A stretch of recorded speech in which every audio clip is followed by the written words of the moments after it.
Monday, October 26th meeting of the Durham County Board of Commissioners, and the time is now, oh boy, I shouldn't have done that. I zoomed out of our meeting at 7:01 p.m.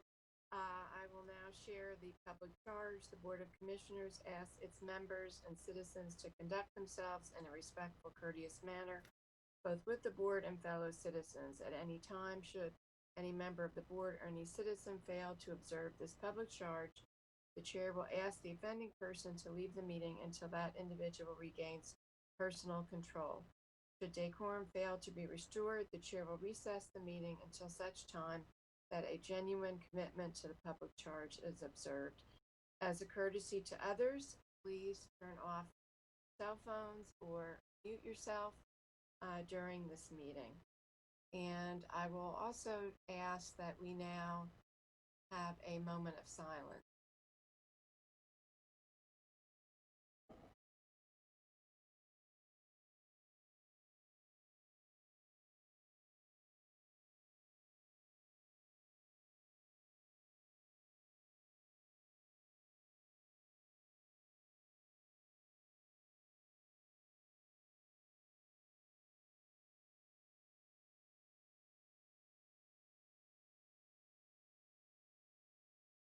Thank you.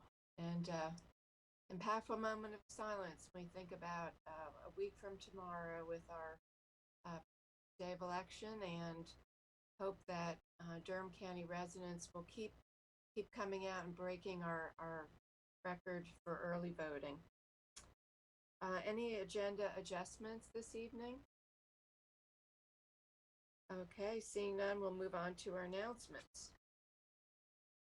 Early voting, here we go, is still on and through Saturday, October 31st. And for a more complete list of the voting location, dates, and hours, please go to www.dcovotes.com or call 919-560-0700. And we have 14 early voting sites that are open from 8 a.m. to 7:30 p.m. And this will be through Saturday, will be the last day of early voting. So hope that everyone has a voting plan for this important election.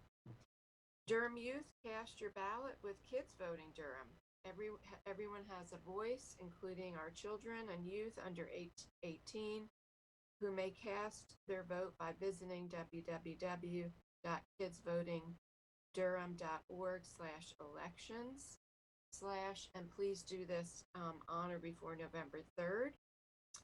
Webinar on special education services. Please join Durham County Cooperative Extension as they host a special education experts and advocates webinar for resources for children in Durham, October 29th, 6 to 7 p.m. And we will have more information on our website about and in our announcements about joining in with this. HOPE program aims to help prevent evictions and utility disconnections. The Housing Opportunities and Prevention of Evictions program is now accepting applications for low and moderate income renters experiencing financial hardship due to COVID-19. You can call 211 to get started or visit www.nc211org.hope, and there's information in Spanish and English. I was informed today that in 6 days we have gotten 700 applications for this program. So we know that the $2 million in funding that we have is going to not be enough, and we're going to need more from our state and federal government to serve this critical crisis that we have in our community. Welcome Baby Giving Closet. Welcome Baby helps, they need girls and boys winter clothes, sizes newborn through 7 and 8. Please drop off your donations at 721 Foster Street on Mondays, 10 to 4 p.m. Please make sure they are washed before you bring them over. And for more information, you can contact Patience Muka Labai at 919-560-7392. And again, we'll have more contact information for you on our county website. Durham County Nonprofit Agency Funding Program has been launched. We have applications for COVID-focused nonprofits that we're going to be in the areas of food security, child, youth, and family wellness, workforce development. We are also partnering with the city for funding for housing repairs. And this will be an 18-month program from January 1st, 2021 through June 30th, 2022. The deadline for submissions are Thursday, November 12th. Awards will be announced in early January, and there's more information on the county budget webpage about how to apply. You can also contact Anna Hawksworth, hawksworth@dconc.gov.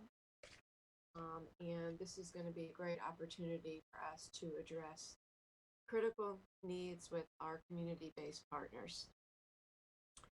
NC launches fund to help small businesses adversely impacted by the pandemic. There is a new grant program called Retool NC for North Carolina historically underutilized businesses, hub businesses, and disadvantaged business enterprises, DBE firms. We again will have more information on our website. This is through NC Commerce. It will help with utility, mortgage, and rental assistance for businesses. Eat NC delivers DPS school meals. If your Durham Public School student is attending school at home and you are unable to pick up school meals from a DPS site, please sign up for the Eat NC's weekly home meal deliveries by visiting www.eatnorthcarolina.org/DPS school meals. This is a program that is being directly supported by Durham County government. Durham announces Halloween safety guidelines. Because of COVID-19, traditional activities like trick-or-treating, indoor events, and large gatherings are strongly discouraged and considered high risk. But that doesn't mean you cannot still enjoy Halloween with your children and your families. And so we are encouraging some creative approaches to having small gatherings and outdoor events, drive-through events, and more information can be found again on our website and in the printed version of our announcements. And then finally, NC Moves 2050. The North Carolina Department of Transportation wants your feedback for the NC Moves 2050 plan. This is the state's long-range transportation plan, and you can find out more at www.ncmoves.gov or by calling 1-800-481-6494. Any additional announcements? That was a lot, but again, lots of resources for our community. I do want to add one other announcement, which is that the Recovery and Renewal Task Force now has a website, and it has all of the YouTube videos from all the past meetings. It has all the agendas, all the resource materials, information about upcoming meetings and how to join, information about all the roundtables and how you can join one of the community roundtables. So Deborah and Monica, I'm going to send that to you tonight so we can get that included with what we send out to the community and make sure we get this information out to everybody. We have next item is our minute.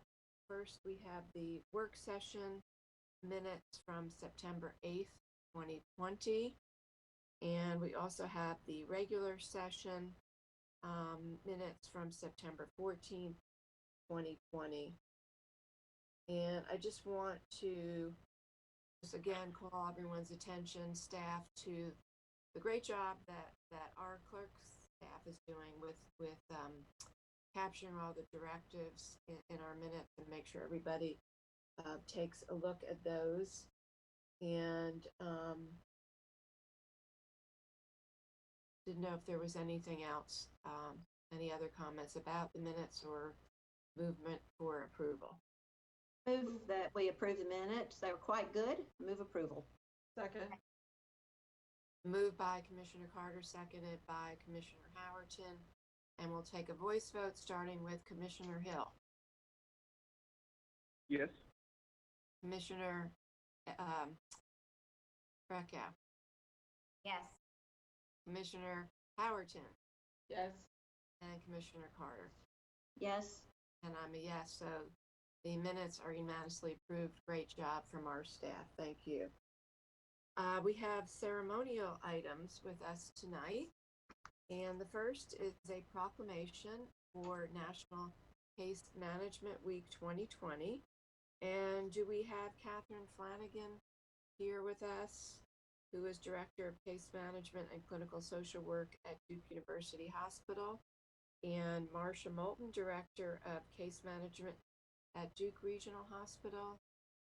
Are either of them able to be with us tonight?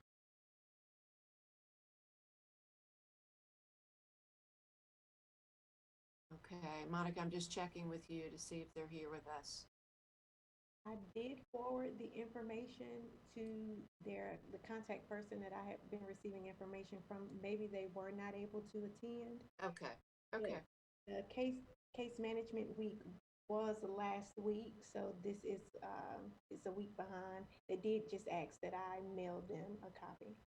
Okay, so we want to make sure that we are still celebrating and proclaiming National Case Management Week, which was October 11th through 17th, 2020. So I will read this proclamation.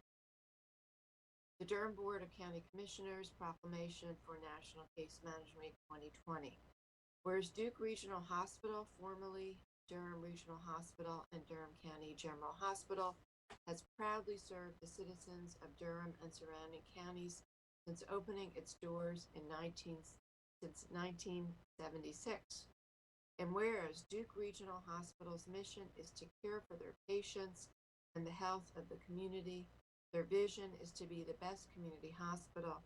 And whereas Duke Regional Hospital strives to provide equal and outstanding medical care to Durham's most vulnerable citizens, regardless of socioeconomic status. And whereas Duke University Hospital has proudly served the citizens of North Carolina since opening its doors in 1930. And whereas Duke University Hospital's mission is to put the person who needs our care at the center of everything we do. Their vision is to discover, develop, and deliver a healthier tomorrow. Their core value is caring for our patients, their loved ones, and each other. And whereas COVID-19 caused by coronavirus called SARS/CoV-2 is a global pandemic that has had significant impact on the Durham community. And whereas Duke University and Duke Regional Hospital have taken precautions to keep everyone safe and protected from possible exposure to COVID-19 during appointments, surgeries, and procedures at our hospitals and clinics. The well-being of our patients, visitors, and staff remain the health system's top priority. And whereas case managers and utilization managers are Duke Regional Hospital and Duke University Hospital are a passionate group of registered nurses, licensed, and our clinical social workers dedicated to delivering excellent care to patients and their families. They are committed to helping all patients and families manage stressors related to illness, addressing psychosocial challenges exacerbated by hospitalization and illness, as well as ensuring safe post-acute discharge plans. And whereas team members of the case management department at Duke Regional Hospital and Duke University Hospital have worked tirelessly during the course of the COVID-19 pandemic to ensure that patients returning to the community, sorry about that,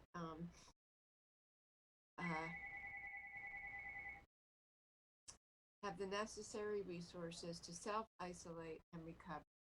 Case managers at both hospitals have arranged countless housing, hotel accommodations, food provisions, transportation arrangements, medications, home oxygen setup, and much more, often at the expense of the health system in support of the Durham community.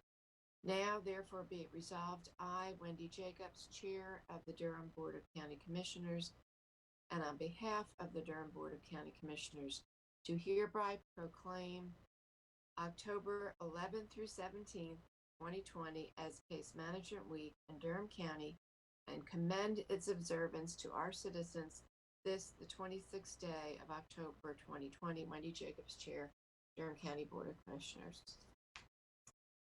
So any comments from commissioners in regards to this proclamation? Well, I would just add that I think this is very poignant in this time of COVID, and that our case management workers, our social workers, they are registered nurses, everyone is on the front line with COVID, and we know that our healthcare workers have been disparately impacted with getting COVID-19, and just how grateful we are for the important work that they are doing to save lives as people transition from the hospital. And we know that these workers are really making a difference with so many of our programs, our COVID support program, our non-congregate homeless program. There's so many Durham County programs that are working with all these staff and making sure that people are well taken care of. And I also just have to mention that, appreciate Katie Galbraith being one of the co-chairs, president of Duke Regional, of our Recovery Renewal Task Force. So, along with Natisha Sims, who's one of the vice presidents of Blue Cross Blue Shield. So our health system is really leading the way in our community, and I just want to express our gratitude on behalf of the Durham County Board of Commissioners. Thank you.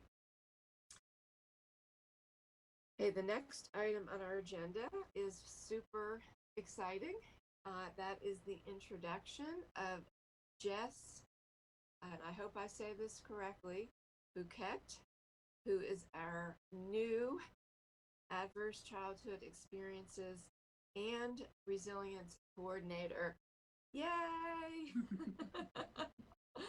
So I'm going to turn this over to you, Rod, and Rod Jenkins, our Director of Public Health, Lindsay Bickers-Bach, who's also one of our, Lindsay, I don't even know your official title, I'm embarrassed to say, but you can introduce yourself, and then love to hear you both tell us all about who Jess is, and maybe correct my pronunciation of her last name. But thank you for being with us tonight. Thank you, Madam Chair, and to the fellow commissioners, I bid you a good evening. It is indeed an honor and a privilege to introduce Jess Musquet, and it took me quite some time to make sure I got that right, to the Durham County Board of Commissioners and to the Durham County community as a whole. Ladies and gentlemen, I will be remiss in saying that we hit a home run when we got Jess. It is no secret that Durham has been a front runner in ACE's work, and to that fact, we've formed the DART group, and There's some heavy hitters in that group, and it really affirms our commitment to this type of work. With a few remaining meetings ahead of her, I'd like to give a special shout out to Commissioner Ellen Reckow, who has been a champion for this effort. So at this time, I'm going to be quiet. I'm going to introduce Mrs. Lindsay Bickers-Bach, who is our Director of Health Education and Community Transformation for Durham County Public Health, to give Jess a proper introduction. Absolutely. Good evening, commissioners. We are thrilled to be able to, after a long while that was interrupted quite a bit by our hiring freeze and our COVID response, but to finally be able to welcome Jess onto the Health Education and Community Transformation team. We're really excited about the background that she brings. She'll be able to share a little bit more, but I think the opportunity to address adverse childhood experiences, think about the community environment, and think about the proven strategies that really focus on resilience are all things that we're excited about in public health. So we will be responding within public health, but also thinking about how the whole community is able to address adverse childhood experiences and resilience strategies through the Durham ACEs and Resilience Task Force, along with Commissioner Reckow, but also through a variety of partnerships. Jess has already managed to put together a cross-county and city team that got some support for a partnership looking at how we respond to ACEs, which we just got awarded on Friday. So 2 months in, I feel like we are in a great place, and I would love to give the chance to introduce Jess to you all as our ACEs and Resilience Coordinator. Thank you. Thank you. So welcome, Jess. We're turning it over to you. Tell us all about yourself. Thank you, and thank you all. Good evening, commissioners. I am honored to be virtually with you this evening, and hopefully at some point in person. I am Jess Bosquet, and I am originally from Northern California, but have been on the East Coast for about 10 years now. I worked for 8 years for a large humanitarian nonprofit in their policy and advocacy shop up in DC. And during that work, really championed a lot of issues around ending violence against children, including child labor, children affected by armed conflict, and child trafficking. And we did that all through a systems approach, really recognizing that the things that make children vulnerable to neglect and abuse and trafficking, child labor, really all stem from some of the same issues at the societal and community level. And so I am excited to be bringing some of that experience, which includes leading an advocacy task force through a major transition and starting up an Ending Violence Against Children task force in DC. Here to North Carolina, I was delighted to move to North Carolina to pursue my master's in public health at UNC a couple of years ago, and through that experience was able to join the Public School Forum of North Carolina and their resilience and learning team. So I have, for the last year, been working in Duplin County with the school, training and coaching teachers and staff on how to make their school environment more trauma-informed.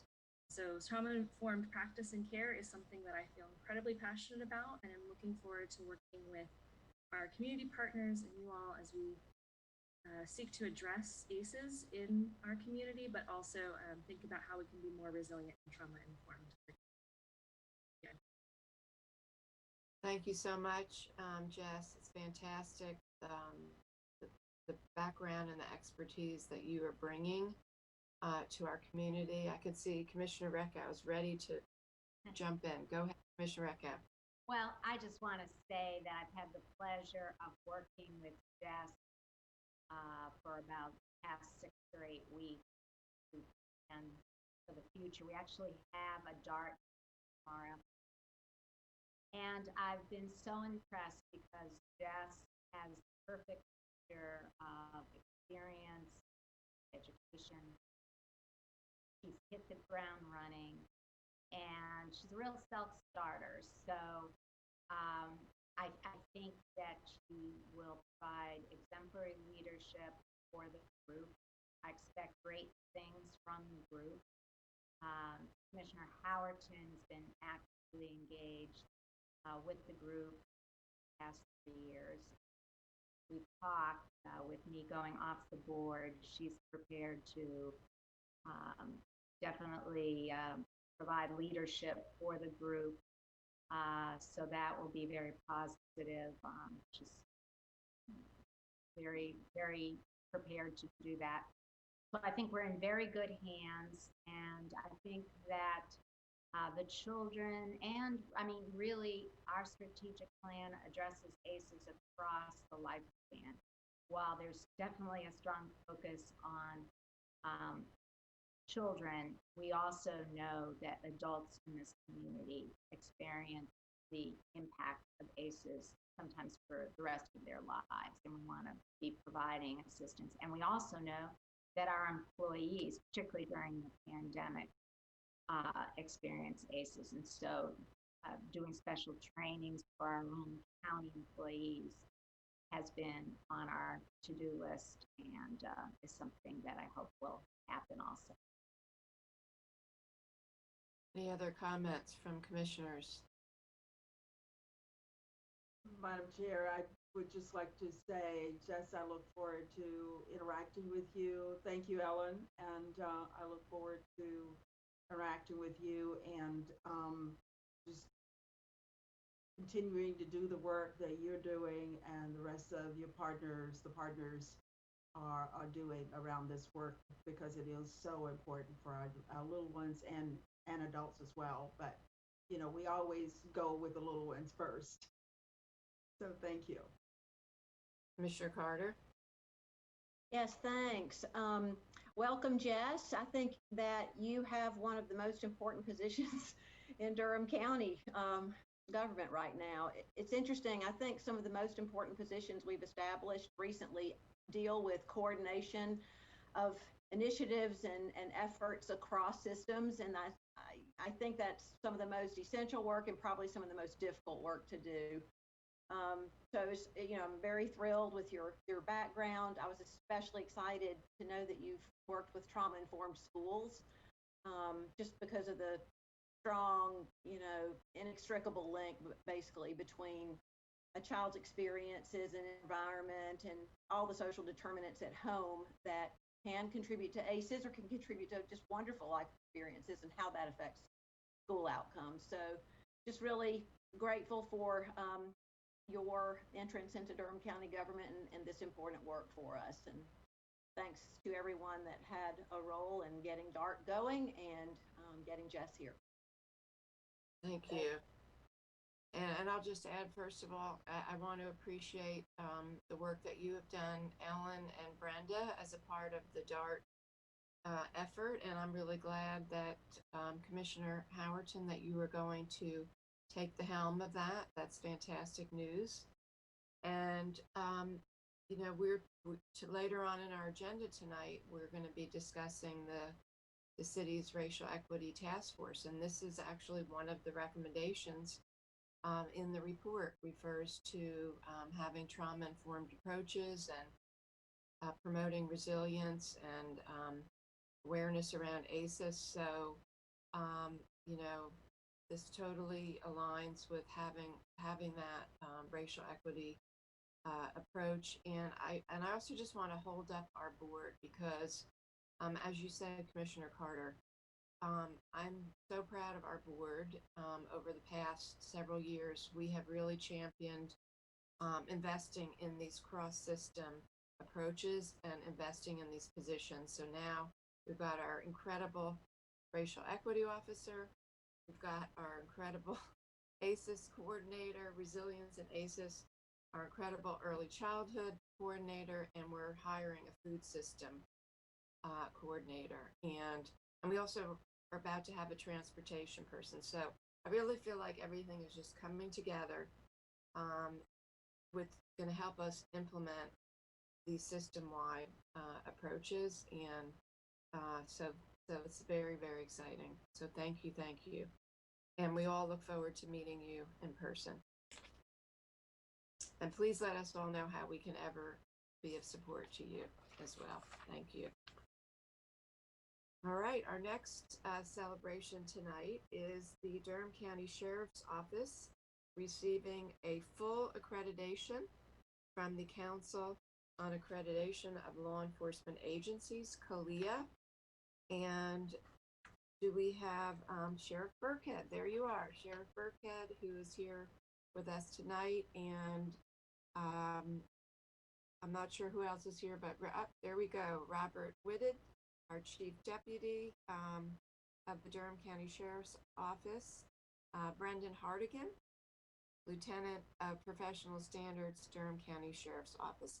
Thank you so much for being with us. Congratulations, and I'm going to turn this over to you, Sheriff Burkhead, and your staff to tell us more about this important moment.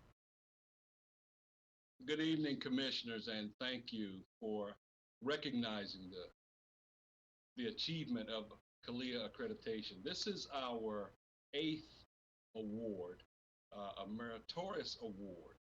So I just want to say a couple of things, and then I'm going to turn it over to Lieutenant Hardigan.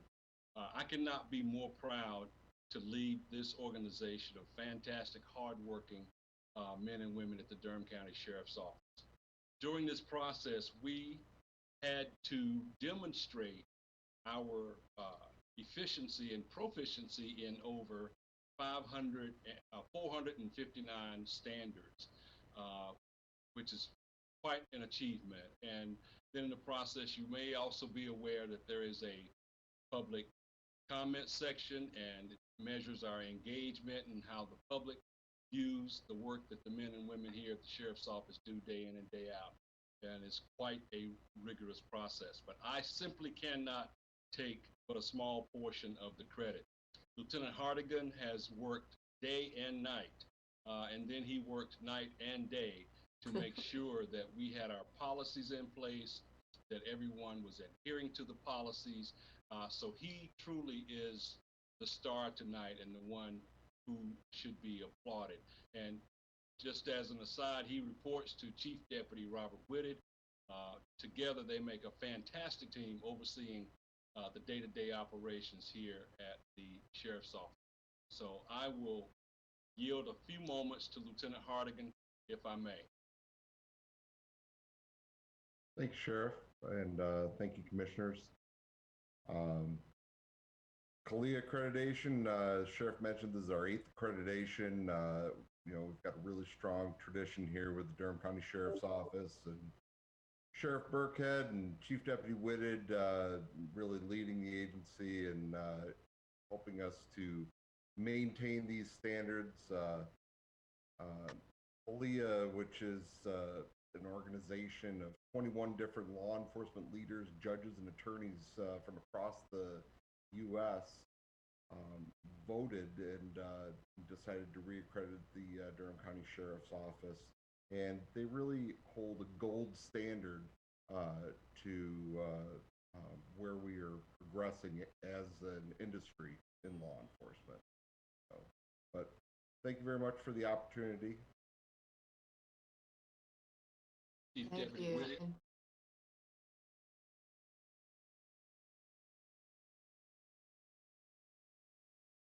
Thank you.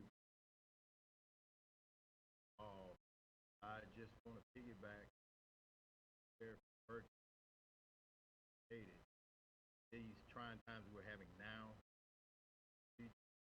vital. A lot of people question what we do, how we do, when we do it. I'm policy out. I have so many policies running through my head. Seems like that's my middle name now. But it's, like I said, it's vital to what we do, and it makes our relationship with the community even better when they are at the point that they can speak with us in reference to our policies, and to be acknowledged by CALEA, even better. I want to thank you. Absolutely. So I just want to congratulate all of you, especially you, Chief Deputy, and also Lieutenant Hardigan, because oh, there we go. We get to see it. Beautiful. Because obviously you all are the ones who have really done the work and led this effort. And it's important. It is really, really important. And as you said, it is the gold standard. It is the gold standard. And we know that these things are beyond people, right? Individual people. It's about having the systems and the policies and the procedures in place and actually implemented. And that's all of your hard job to do. So really appreciate just the excellence and the high standards that are represented by the Office of the Sheriff. Any other comments from commissioners? Congratulations. Thank you.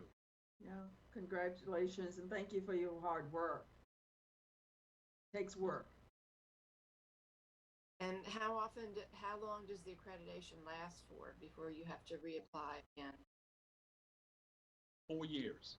4 years. Okay, 4 Yeah. years. And Yeah. at the moment we finished this last accreditation process, Lieutenant Hardigan looked at me and said, now we get ready for the next process. Right. So You start again.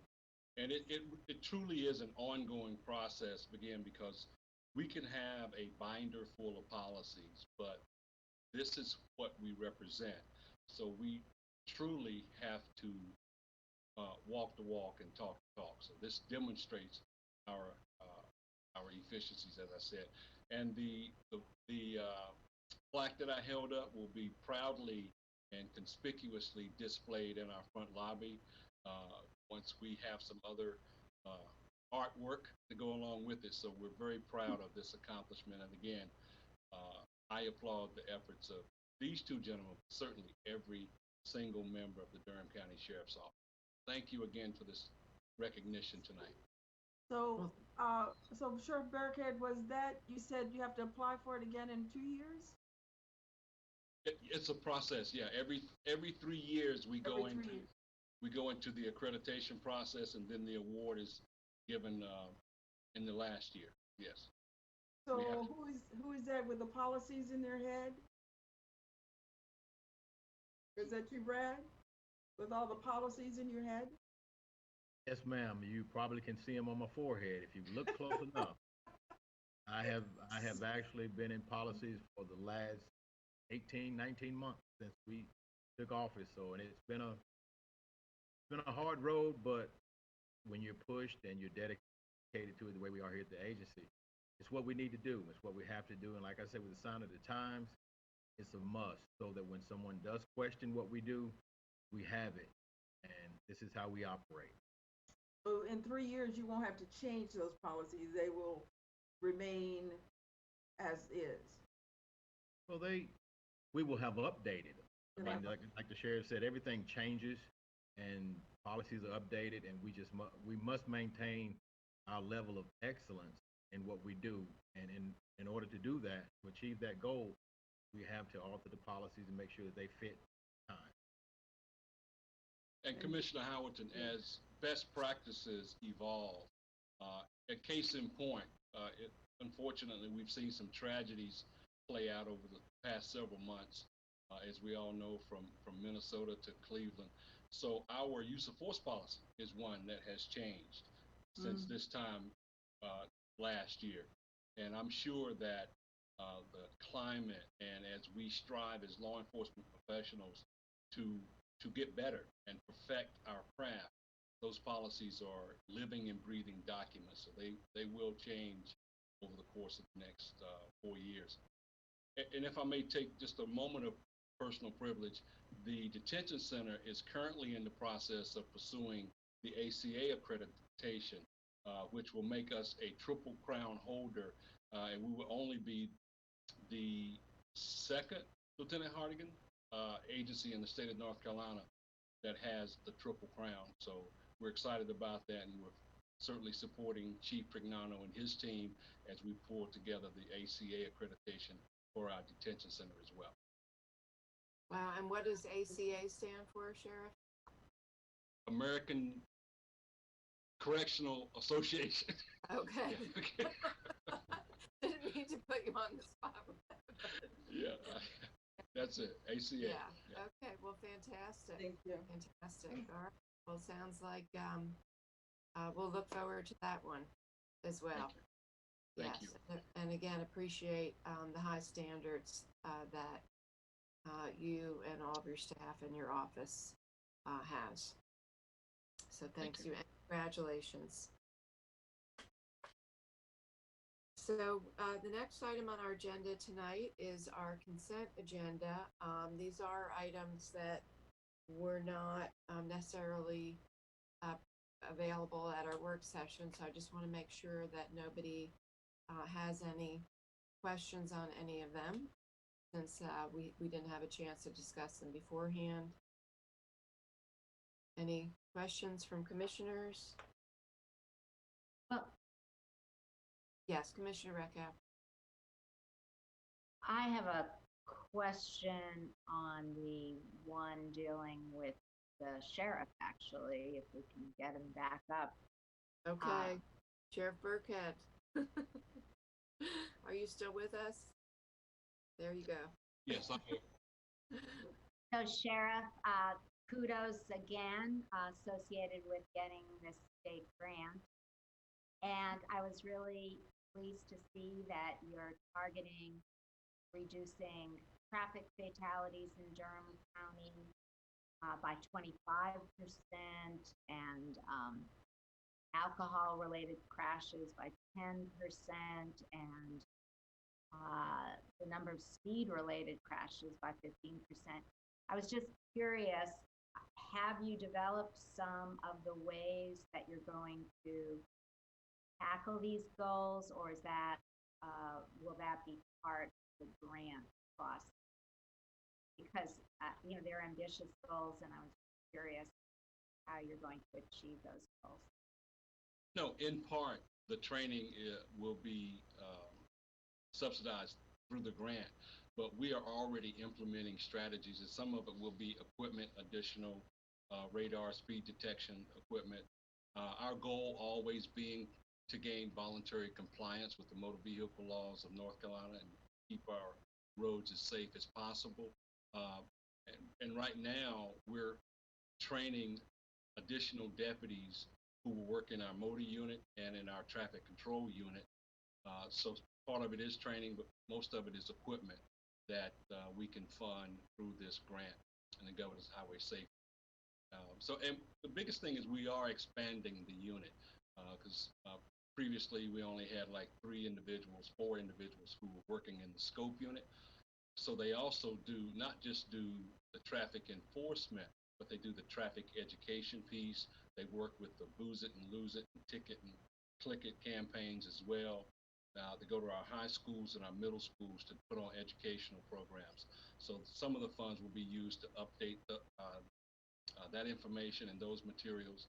So again, that we can make sure we educate the motoring public about the rules and regulations, certainly safe motoring on.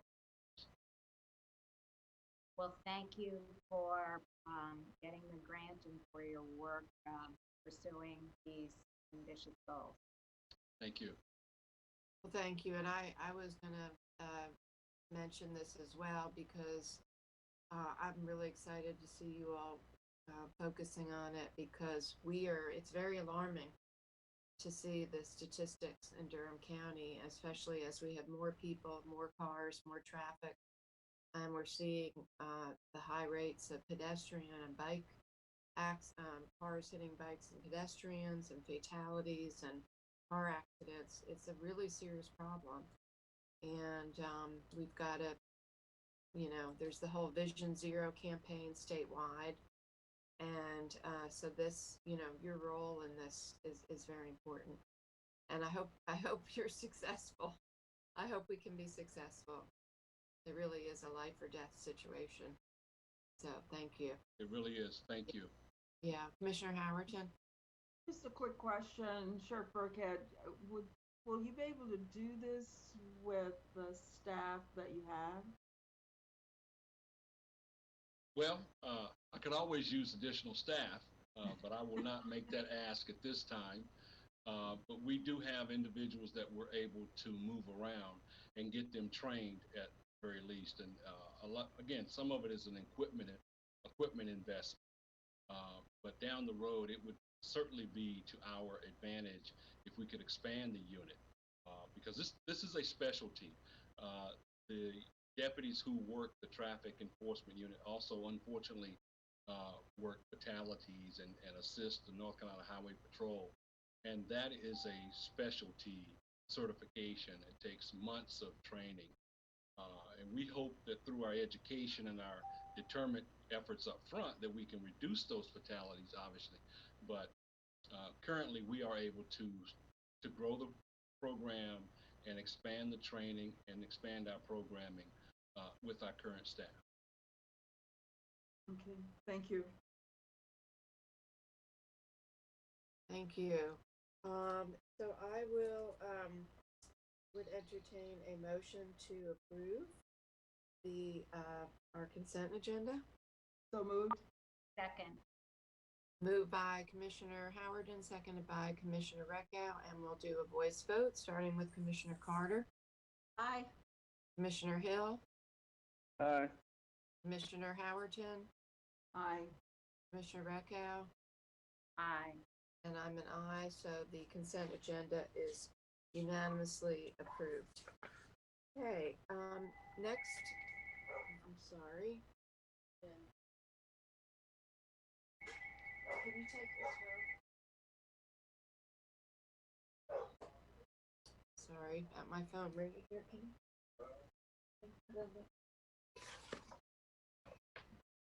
My apologies for that. The next item on our agenda is a report from the City of Durham Racial Equity Task Force. And our board is requested to receive this report. And we have with us a number of folks. I see Karen Haldeman here, who is one of the co-chairs of the vice chair of the task force. I see Elaine O'Neill, Judge O'Neill, who is the chair of the task force. I see Vanessa Hines, who is the chair of the Public History Subcommittee. I see Katie Mangawala, who is the chair of the Education Subcommittee. Jamal Moss, who is the Health Subcommittee chair. And I'm looking to see Mr. James Tabron, also a committee member. I don't want to leave anyone else out. So you all please, if I am, please make sure that everyone gets recognized. Javonia Lewis, Health Subcommittee member, and Howie Mockinger, Housing Subcommittee member. I don't know if they're here with us tonight, but they're listed on our agenda as well. And Judge O'Neill, please also recognize for us any other members of the task force that are here with us tonight. So we welcome you. Good evening. Good evening. Chairwoman, Commissioner. I'm just trying to, Chairwoman Jacobs, I'm trying to make sure. I think you covered everybody. Did she miss anybody? I don't think she did. We do have one adjustment. Ms. Javonia Lewis will not be presenting tonight. That will be Mr. James Tabron in her space. So I say good evening to everybody. Thank you all for your time tonight, for this opportunity to speak to you and to present to you, and hopefully have a beginning conversation about the Racial Equity Task Force and Durham County in particular tonight. But I'm sure you're aware that we presented to the city. We've also presented to the Board of Education, and we hope to do some more presentations as well. I'd also like to thank a organization that has been really helpful to us as we try to talk about this initiative, and that's the Black Agenda 919. And we support all who help and are in agreement with initiatives to support the idea and quest for racial equity here in our lovely city. So who are we? Who are we? We are 18 of Durham's residents from all walks of life. We came together in November of 2018 after having applied to be a part of this task force, and we have stayed together now for about 20 months. And at the end of that 20 months, we presented a 64-page love letter to our city.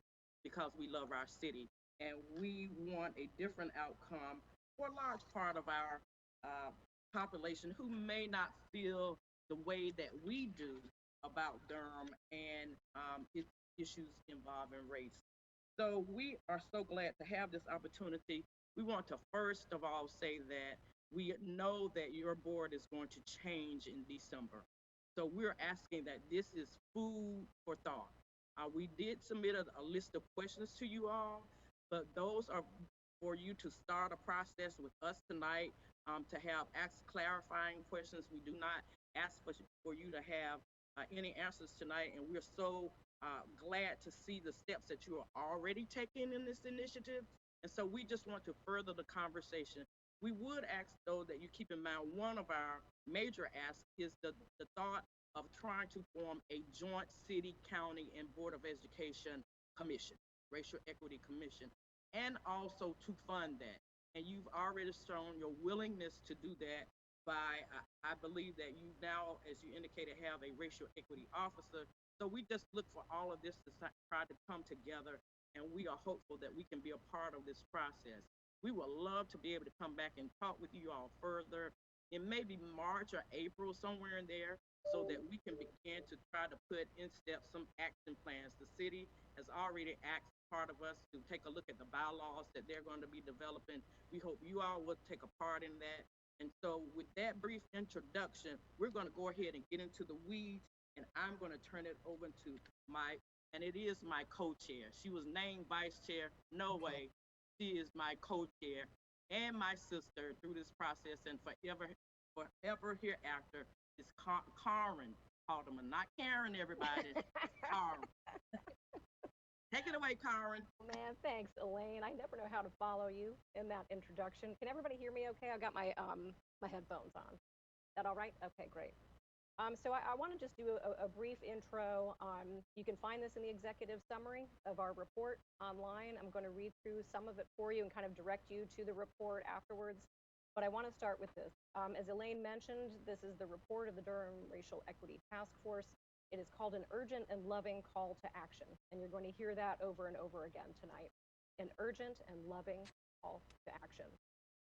In a city born during Reconstruction and reared under Jim Crow, shocking inequities between white people and people of color are still evident in 21st century Durham. If we reject the notion that these disparities are normal due to differences in capability or culture, it is imperative that we take significant strides to undo the negative legacies that haunt our local and national history. We need to be not merely anti-racist in thought, but actively and continuously anti-racist in deed. At the request of Mayor Pro Tem Jillian Johnson, the City of Durham formed its first Racial Equity Task Force in October of 2018 and appointed those volunteer members that Elaine just mentioned from across the City of Durham. The Racial Equity Task Force spent 21 months developing trust, openness, and honest internal relationships that the work of racial equity demands and deserves. We began our first conversations about how each of us understood racial equity and came to a consensus on how we would use the term and apply this to our work as a group. From these conversations grew the development of 6 subcommittees to address specific areas of programming within the City of Durham: wealth and economy, the criminal legal system, health and environmental justice, housing, education, and public history. We recognize the intimate interconnections of these areas and assume that we need to act simultaneously on multiple fronts. We have been able to dig deeply and feel confident in making specific policy recommendations on some issues, while in other equally important areas we have identified crucial issues that need to be addressed even as we are not yet ready to make specific proposals. We see our efforts as seeding further ongoing work. We entered into this work with some lived experiences and expertise in this arena. However, we were educated by the many others who helped deepen and expand our views. We have come to lean on the expertise of our community. You will see in that executive summary a table of contents. So if there are specific subcommittees that you're interested in, specific recommendations, you can look to the table of contents. Definitely check out the glossary. I say this in every meeting because it's amazing. and some people who are on this call, including Vanessa and Katie, worked on that. So we want to just make sure that as we set out on our presentation tonight, that people understand that racial equity work in the city of Durham must be permanent. It must be appropriately funded and institutionally supported by the city, county, and all community stakeholders. We are concerned about issues of accountability and long-term sustainability in carrying out this work. And dealing with racial inequity is not the mission of one city council or one mayor or one commission. The work is ongoing and long-term. Anti-racism practices and racial equity benefit all residents of Durham, and we as a community should be intentional about equity in every aspect of our lived experience to dismantle systemic racism. So we've dedicated ourselves to the work, putting in countless hours as we tried to both understand the scope and depth of racial inequity in our city and figure out how to overcome it. But this is the work of the whole community, and not just elected officials. Our document is intended not to be read-only, but as a spur to action. We call on you as individuals, neighborhoods, institutions, and communities to become active participants in the struggle to end racism. With the development and sustained implementation of racially equitable policies, we look to becoming the city we know we can be, where all residents are truly free. So we thank you, commissioners, for having us tonight. We thank the people from across Durham, the community members who attended meetings and provided input, and all of the local resources who shared their years of expertise and helped us in our thinking and in our growth. Now, I believe I'm passing it off to Jamal. Who's up next? Somebody help me. Sorry, to Howie. Hello. I'm unable to start my video, so I don't know what to do about that. So I'll just have to talk. So my name is Howard Machtinger, and I served, among other roles, in the Housing Subcommittee of the Racial Equity Task Force. I've been struggling for days about how to best communicate the housing catastrophe that could well engulf the people of Durham in the coming months. How to inspire and spur on those with power to go beyond the usual to cope with this impending and extraordinary crisis. As our report notes, there's been a long-term housing crisis in Durham, as well as the nation as a whole. It should be obvious to all concerned that the lack of decent, safe, and affordable housing is a national and a local crisis of great proportion. I'm quoting from the report now. A crisis that's been building over time. We can trace this trend beginning with the denial of 40 acres and a mule to the survivors of American slavery, and carried on through the period of Jim Crow via segregation. Racism in government housing policies, real estate, and mortgage industries have been magnified through redlining, which, while illegal since 1968, remains in practice. This has been compounded by urban renewal, which, as we know, in the Hayti neighborhood of Durham, led to the displacement of 4,000 families and 500 businesses. Most recently, the 2008 Great Recession, caused by the financialization of the housing market and the consequent widespread gentrification, along with the continuing decline in support of public housing. All of these factors combined to have deepened the housing crisis, particularly in the communities of people of color. Policies that have been pursued so far, rezoning, public-private partnerships, limited housing vouchers, and so on, have not managed to turn this worsening crisis around. Federal and state governments are at best falling short, and in fact have placed major impediments to positive local initiatives. So over the long term, housing has moved from being a key life support to a profit-making commodity. Our recommendations are a first step in pushing back against this direction toward making decent, affordable housing a human right. Even before COVID-19, this crisis was undermining our communities and sending people into the street. But now, with the CDC moratorium on evictions, a policy which has not halted all evictions, nor does this moratorium supply rental or mortgage relief. This moratorium due to expire on December 31st. The question is, how will people pay rent that has accumulated over many months? How will they avoid eviction and possible homelessness? The county has a small amount of CARES money to this end. The state has announced $117 million of HOPE money for rent and utilities. So far, the feds are defaulting on their responsibilities, with many senators balking at providing state and local relief. In some, the resources fall short of the need. A number of you attended a city council meeting where Chairperson Jacobs pointed out that between $6 and $20 million a month will be necessary to deal with.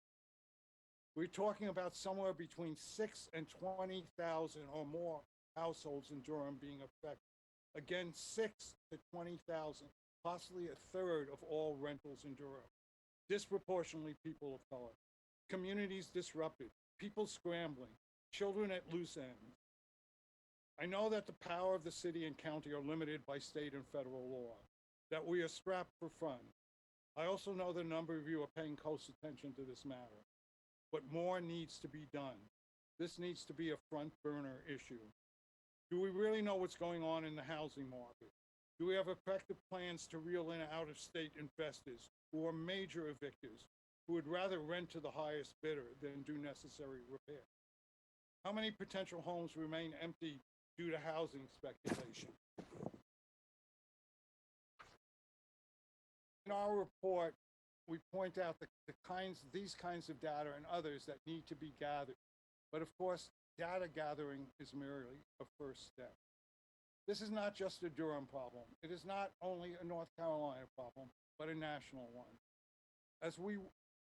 Are we working with other municipalities and counties to vigorously advocate for both relief and a fundamental change in housing?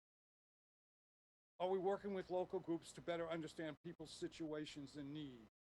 How will the sheriff deal with mounting evictions come this January? As our report says, our first principle is to keep people in their homes, both renters and owners.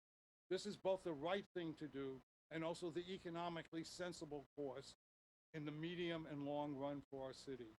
There is serious economic cost in dealing with the consequences of eviction and foreclosure, not to mention to the spirit and culture of our city and county.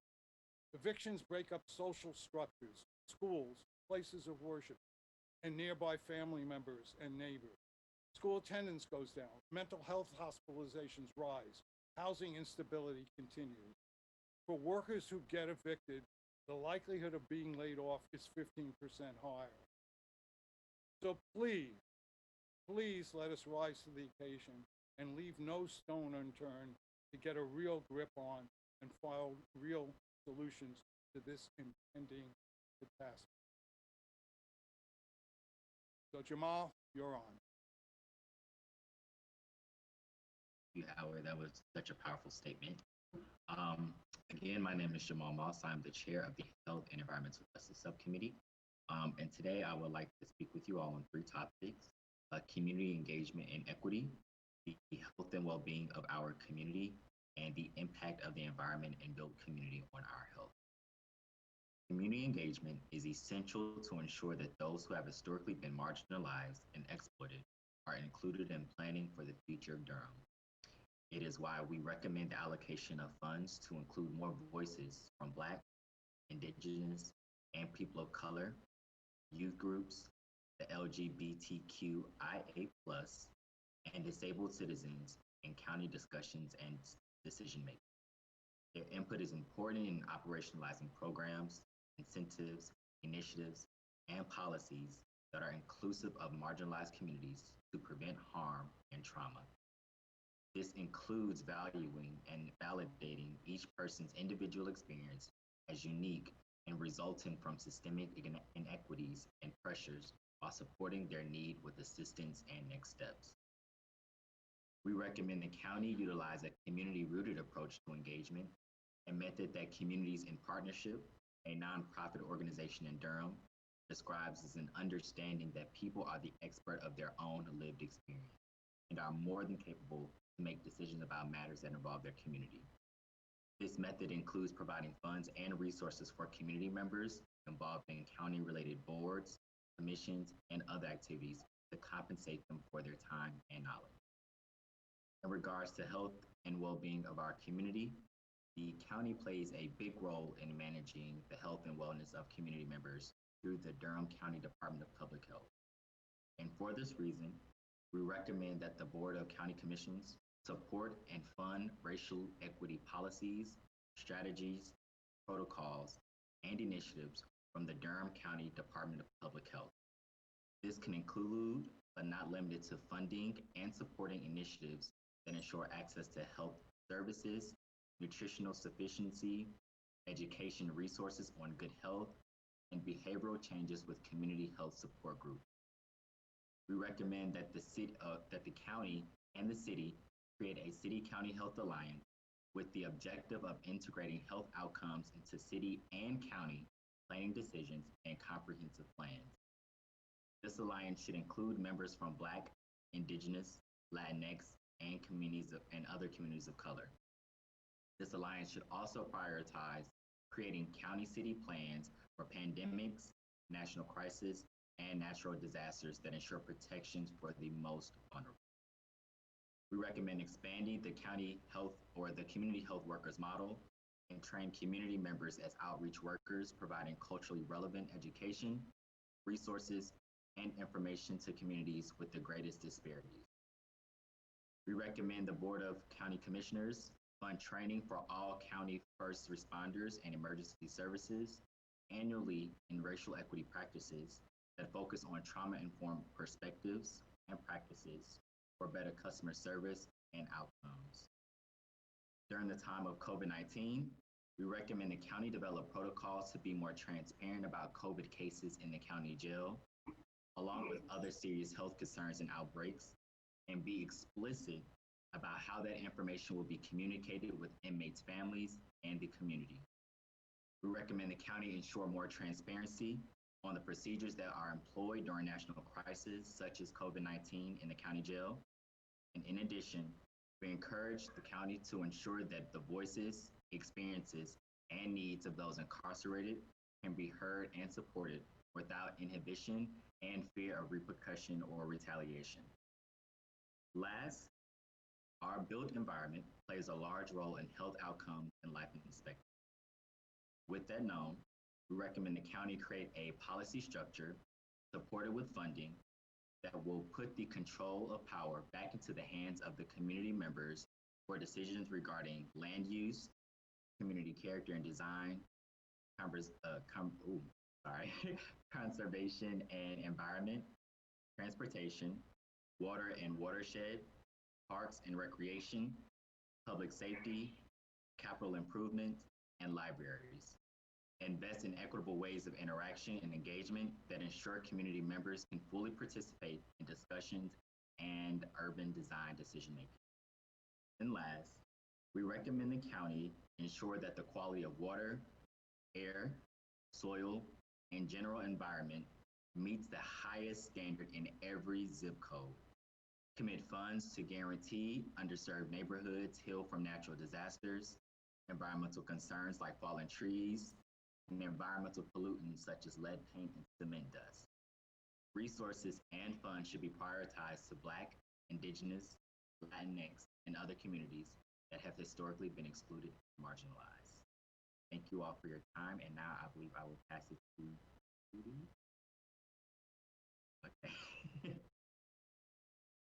Thanks, Jamal. So I'm Katie Umgongola, Chair of the Education Subcommittee. Thank you for taking the time to meet with us tonight. We really appreciate it. You spoke earlier tonight about the power of working across systems, and that definitely applies in education. We view these recommendations as Karin said earlier, an urgent and loving invitation, and we hope you feel the same. But first, the education recommendations or request that the county help fund universal quality pre-K to all families, which should also include transportation and before and after care. Pre-K should be available in every elementary school, and we hope future budgeting and policy incorporates that. As we shared with the Board of Education, it's critical that pre-K is seen as part of DPS. Rhetoric is important in dictating who feels a sense of belonging, and beyond that, it has resource implications, like with virtual schooling. We hope that you take pre-K seriously as a racial justice issue. As the National Institute for Early Education Research has stated, 1 year of quality pre-K can almost eliminate the opportunity gap present at kindergarten entry, which is a barrier that's really difficult to overcome once it is established. Another recommendation that we have is centered on the urgency of disrupting the school to prison pipeline. We believe that achieving equitable schools will require us to create a community-informed solution to policing in our schools. We believe this solution will be based on best practices, according to research and experts, but also the lived experiences of students and community conversations. We know that directly impacted students have worked really hard over the last year and even beyond to make a change around school policing, but oftentimes did not feel heard. So we really emphasize centering their voices and expertise. One way we suggested to the Board of Education is to create a seat for the students on the board. We encourage you to also meaningfully engage with students so that they are seen and heard in similar powerful ways. As the saying goes, the closest to the pain should be closest to the power, and that does include young people. Jamal spoke earlier about trauma and health, and it has never been more critical for schools to have appropriate funding for school nurses, social workers, and counselors. The school nurse has a crucial role in particular in reopening schools, and every school needs one full-time nurse who can help work to keep the school community healthy and informed while playing a key role in broader planning. We say this because in the middle of a pandemic, 27 SROs were budgeted this summer in the county budget when there is an existing shortage of nurses, not to mention counselors and social workers. We ask that this resource allocation be reconsidered in the next budget cycle, when we will still be facing the trauma of the pandemic. Please consider shifting funds from the 27 SROs to ensure that all schools have a full-time nurse. We are going to need trauma-informed schools more than ever, which means appropriate numbers of school counselors and social workers who can address the really real mental health needs of students. Hearing the conversation earlier tonight on ACE's work and your commitment to being trauma-informed is really encouraging, especially because these are significant financial investments, to be sure. But these are important resource allocations, and we urge you as the budget makers to take bold measures to serve children who are at even greater risk of entering the school to prison pipeline in the aftermath of the pandemic. These children include students of color, students with disabilities, students in foster care, students in juvenile justice system, and like Howie emphasized earlier, students who are homeless. Without the investment in culturally responsive nurses, counselors, and social workers helping to make schools trauma informed, we have a really serious situation, and school policing could have dire consequences for our most vulnerable students. Like Judge O'Neill said earlier, we love our city, we want different outcomes. And so we ask that you, as funders of the Sheriff's Department, use your power for harm reduction. For example, we recommend institutionalizing the policy where SROs do not have a role in channeling people into the criminal legal system, investing in interventions that prevent student interactions with the school to prison pipeline, and this might include hiring additional people for the equity department, training on recognizing trauma, de-escalation training, community healing practices. We bring this to you because it may require support in the form of resources from the county. Our report also lists important recommendations around the Memorandum of Understanding between the Sheriff's Department and DPS for SROs. We hope for your support in improving transparency while creating the memorandum, operationalizing accountability, prioritizing stakeholder input, which includes families and students, and initiating oversight. MOU should be available online through the County Commission, as well as DPS, School Board, and the Sheriff's Office. And we hope it'll be available in multiple languages, including Spanish. Finally, we request that the county increase funding and support for the skills, trade, and work-based learning programs, including the Waymakers at Southern High School and the Work-Based Learning 321 program. We request that the county increase funding and support for alternative education programs that offer high school equivalency options for all in Durham, including those in the Durham County Jail. And we recommend that the county invest in preventative measures to ensure students are not pushed out of school. The county should work closely with the communities, centering student voices, experiences, proposals for solutions. At the end of the day, we know that y'all have limitations, that these asks cannot happen overnight, that you cannot tell the school board or the sheriff what to even do with the funding, but we hope that you will use your significant influence to push for racial justice. And with that, I'll pass it to Vanessa Hines, who will share recommendations about public history. Thank you.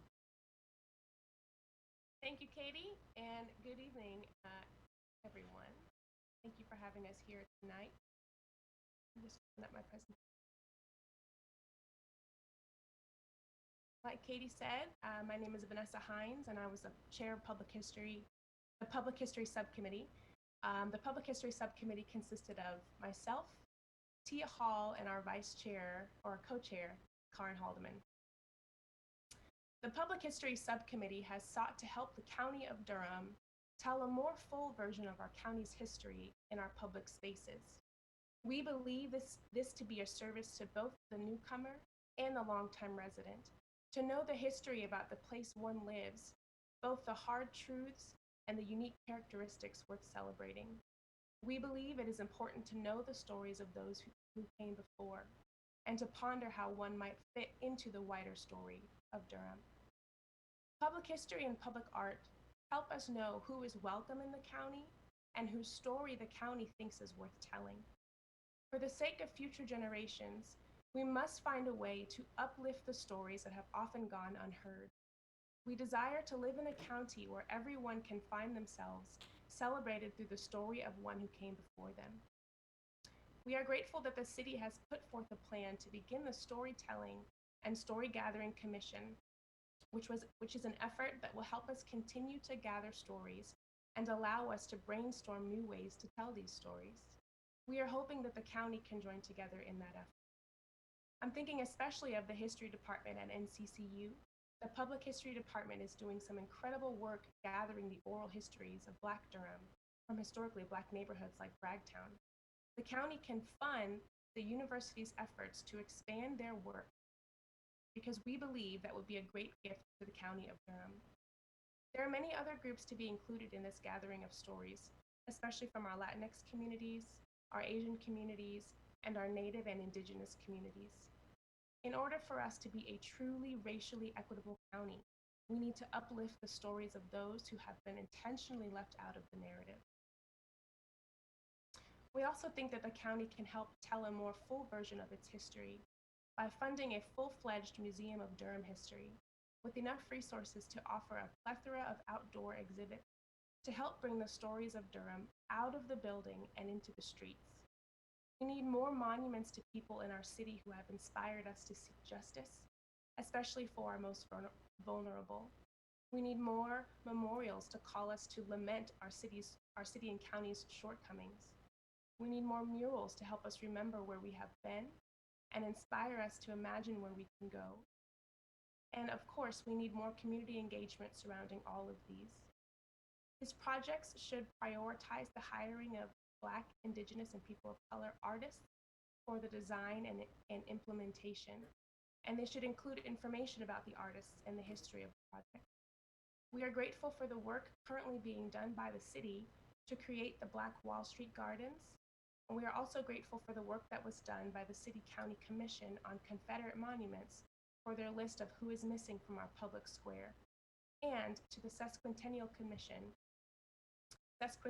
Commission for their list of Durham honorees. Time is of the essence to find places to honor these people and to share more of Durham's history, and to continue bringing the stories of Durham out of the buildings and into the streets. As the artist and activist Fabiana Rodriguez says, the role of the artist has never been more important.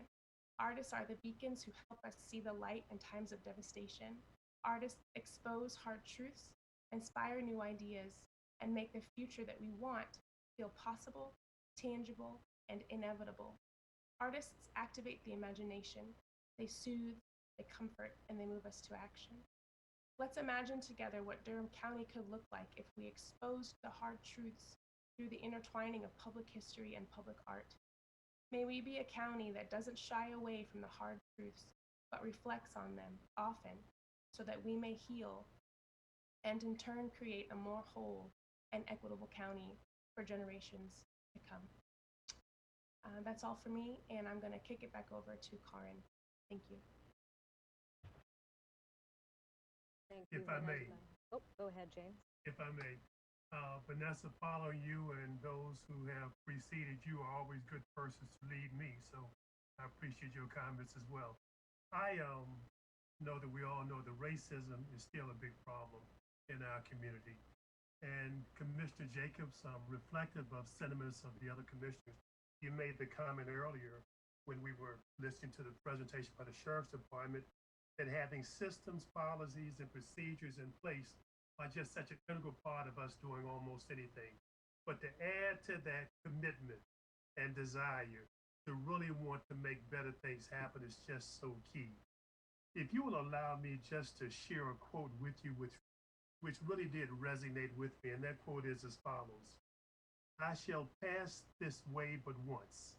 Any good, therefore, I can do for others, anything that I can show other individuals can only make this world better. Let me not defer or neglect what I can do, for I shall not pass this way again." That was by an 18th century French missionary, and that was just such a meaningful statement that he had made. When it comes to the thoughtful, fair, equitable treatment of all citizens who should be called upon but us to try to help make a difference in the lives of others, because as others do better, we all in Durham do better as well. The recommendations which have been shared with you were not conceived in a dark, dank, back room. We reached out, we endeavored to collaborate with a lot of individuals throughout Durham to listen to them and not just go in with the desire to plan for or to come up with ideas for, but to plan with and to in fact listen. And that represents the essence of many of the recommendations that you've heard. We stand here at a pivotal point regarding what we can do to help stem the adverse effects of systemic racism and racial inequity. The task force, again, is most aware of the demands, expectations, and challenges which confront county government. Speaking just for myself, I've always been inclined to say it takes a better person than me to do what you all are doing. And we're just glad to have this level of commitment from you all. But the awareness that we can do more in terms of collaboration prompts us all to seek these kind of meetings and convey to you how gratified we are to be able to share, to listen, and to learn. One of my most gratifying experiences since being in Durham is to be able to serve with a group of people who make up this task force. Not only having a chance to be heard, but to have a chance to listen and to learn as well. And that is a very meaningful opportunity for me. It is the diversity of our collective thoughts, not just from the task force perspective, but from entities like the Board of Commissioners, in terms of our overall desire to want to do good, to be good, and to practice the golden rule, because as simple as that may sound, that's how our efforts are geared. We recognize that questions still remain, things you still need to give thought to, funding proposals that you need to consider relative to questions that we have raised with you. To take away from you the ability to deliberate in what is an appropriate fashion, so that those responses will not just address our recommendations, but will allow you to continue doing what you're doing to address the needs of Durham. So having said that, you have received questions from the task force, and as was said earlier by our co-chair Elaine, we recognize that it would be unfair for us to press you to too great an extent on detail. If it sounds as if we are pressuring you a little bit, it is because we are, as you are, interested in looking at what we can do now and defining what best can be done later. But our desire is to do more than we are currently doing. So we welcome your thoughts and your feedback. I trust that you all have had a chance to look at the questions. In responding, our objective is not to sacrifice the quality of your response for a speedy response. Take that time that you need, but recognize that there's a desire of eagerness for us to benefit from the feedback that you can give. But if you can take a moment, look at those questions, and the first one that I will pose on behalf of the task force has to do with the report that was made by Howie Messenger just a moment ago in terms of responding, for example, to the housing crisis. We know that there are things that you all are doing, but are there any comments which you all in general would like to give in terms of questions that have resonated with you all most? We welcome that feedback, but please know that we want to follow this up with you all again, hopefully at a time that we can determine following this presentation. But any feedback from you all on questions which have been presented? Well, thank you. I first just want to thank all of you. I can say with all sincerity, I've sat through many presentations over the past 8 years, and I think I have found your presentation to be the most powerful. And there was no PowerPoint. And, we just sometimes forget that, just talking and hearing people's words is so powerful. And each of you, every single one of you, the words that you have shared with us tonight have been so moving and so powerful. And I just want to express my gratitude to all of you. And the report, I mean, we were fortunate that this is kind of our, we had a very short presentation a few weeks ago, which was fantastic, really gave us an overview. All of us read through the report then, but then with you all coming tonight, and you are the ones who did the work. You've done this incredible work. Is such an opportunity for all of us, and then to then read the report again in detail. And I know everybody in our board has taken the time to do that. But also just to say that the report is one of the most readable reports I've ever read. It really is. And we've all read reports all the time.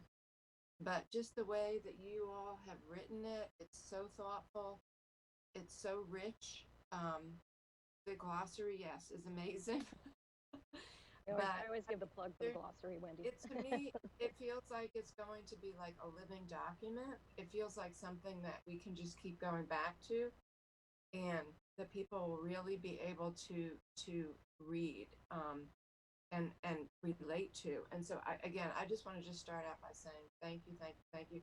I know other people want to speak, but I also, related to your question, Mr. Tabron, the first thing that I would like to do actually, after commissioners can speak for a minute, is actually I want to bring into the conversation our racial equity officer, Quaylee Rashid Henry, and to really give her a chance to respond because she's our expert. We're so excited to have brought her in and to have her. She has her expertise. She's got a huge background in public health. But I want us to be able to give her a chance to really respond to, in general, the questions, and also share with the whole community and with all of you the work that she's been leading since Wendy, if I may, I just have some closing remarks, and then if that's all right with you, then we can, and then if you would like to jump in, that would be great. Thanks. Okay. I want to give the rest of my board a chance to speak as well, too. Absolutely, yes. Do you want to make your closing? How about I'll make the closing remarks, and then we can go from there. Does that sound good? Sounds good. Okay, great. I really appreciate that, Wendy, and I appreciate you saying how readable it was. That was very intentional to make it as broadly appealing as we could. And I just want to start out by saying, I was voting a couple of weeks ago. I was standing behind my oldest son, who is now able to vote, and I was feeling some kind of emotional that day, because I kept thinking, like, what kind of world are we building for him? What kind of world are we building for our children? What kind of world are we, because we're not leaving it to them, we're building it. And so, in that spirit, I want to talk very briefly about how I come to the table as a white woman in doing racial equity work, from my own experiences as a white woman, who understands that white women have actually benefited the most from hundreds of years of American affirmative action. And if that doesn't sound, if it sounds weird or doesn't sound right to you or makes you feel some kind of way, I would love to have a conversation. But that's just to say where I'm coming from. And I think it's important to situate ourselves in this work. And I would ask that if anyone here has not taken racial equity training or can continue it, to please do that, because then those words will make more sense. But I'm always here and open to conversation. In the report, you'll find a lot of references to making sure that we have more transparency in process, more transparency with one another, more transparency between our elected leaders and the people of Durham. And that's a really intentional piece of the report too. And particularly ensuring that people are close to the decision making. We've said that a couple of times tonight, and that's still the same. And hearing the sheriff's office saying the same thing, like their policies, their procedures, the transparency is so critical right now. And there are people in our city who are in pain, who are suffering, who are deeply hurt by a lot of what's happening around our country and in our city. And we've seen the results of that, unfortunately, the fallout in terms of violence and unrest in our own city, and just honestly, people feeling very hurt and disconnected. So we wanted to just bring up those processes and procedures, and we were really concerned when we read about the independent report that indicated that the commission was somehow dysfunctional. We found that we were concerned as we were writing, we had just delivered the report, and we wanted to let you all know that we're here. We're here, and there are a lot of reasons, I think, why that report said the word dysfunctional. I don't know, more than that.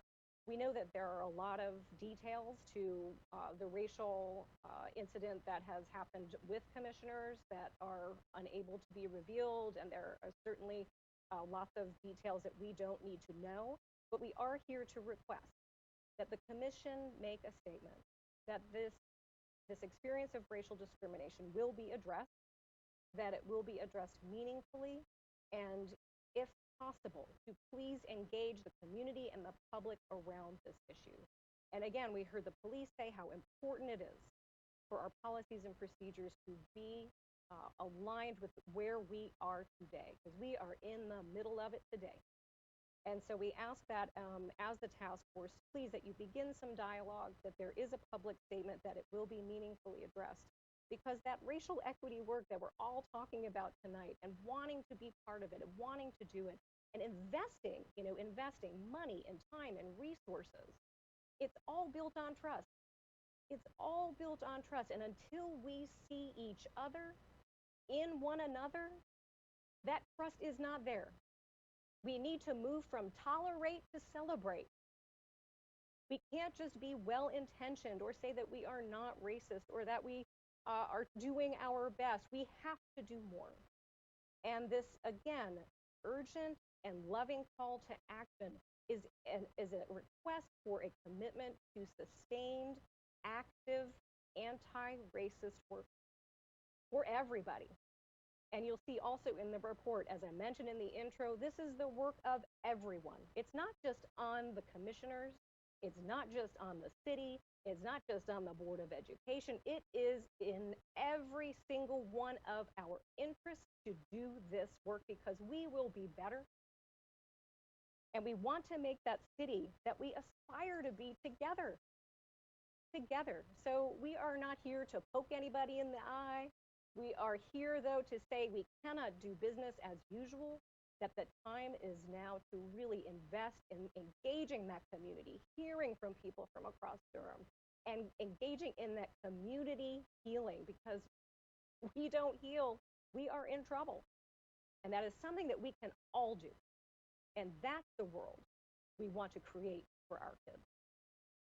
So I want to say thank you again, and we truly do mean these recommendations as an urgent and loving call, and that we are here.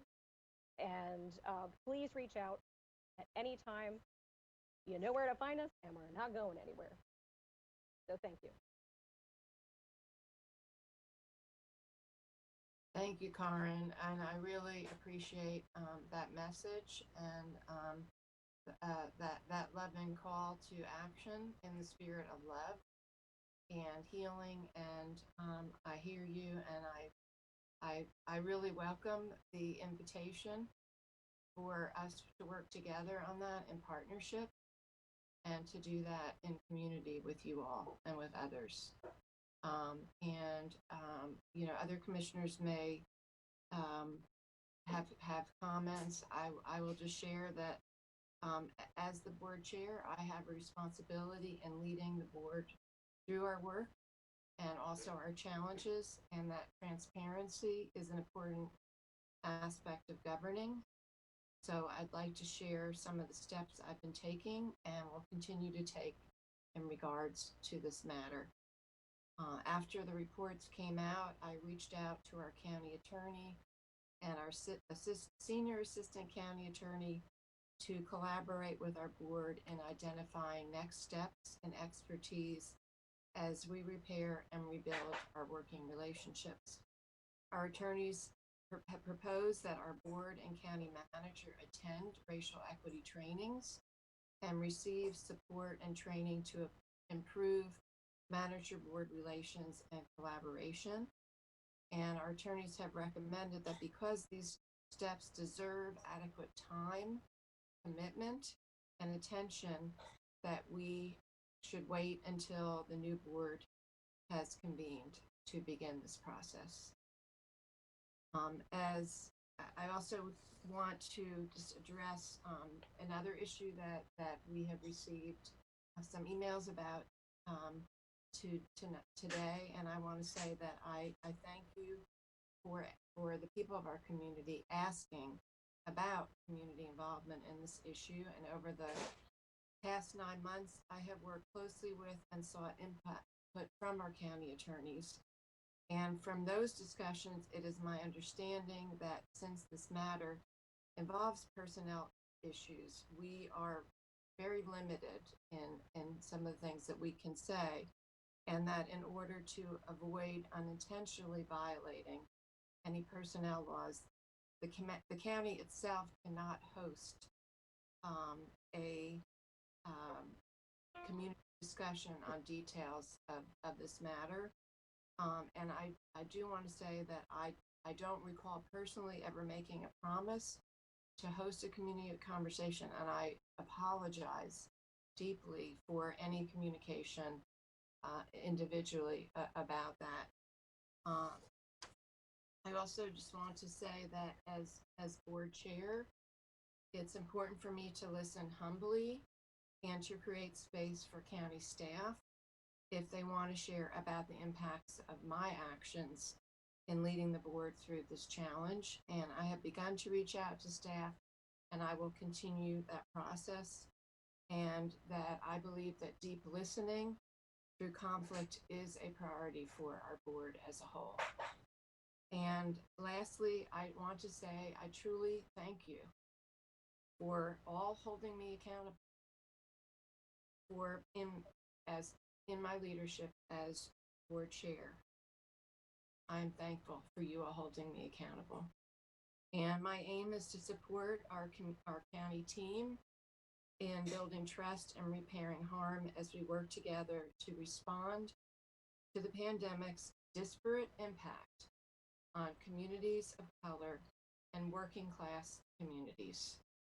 And as we work together to fight back against the continued rise of white supremacy throughout our country.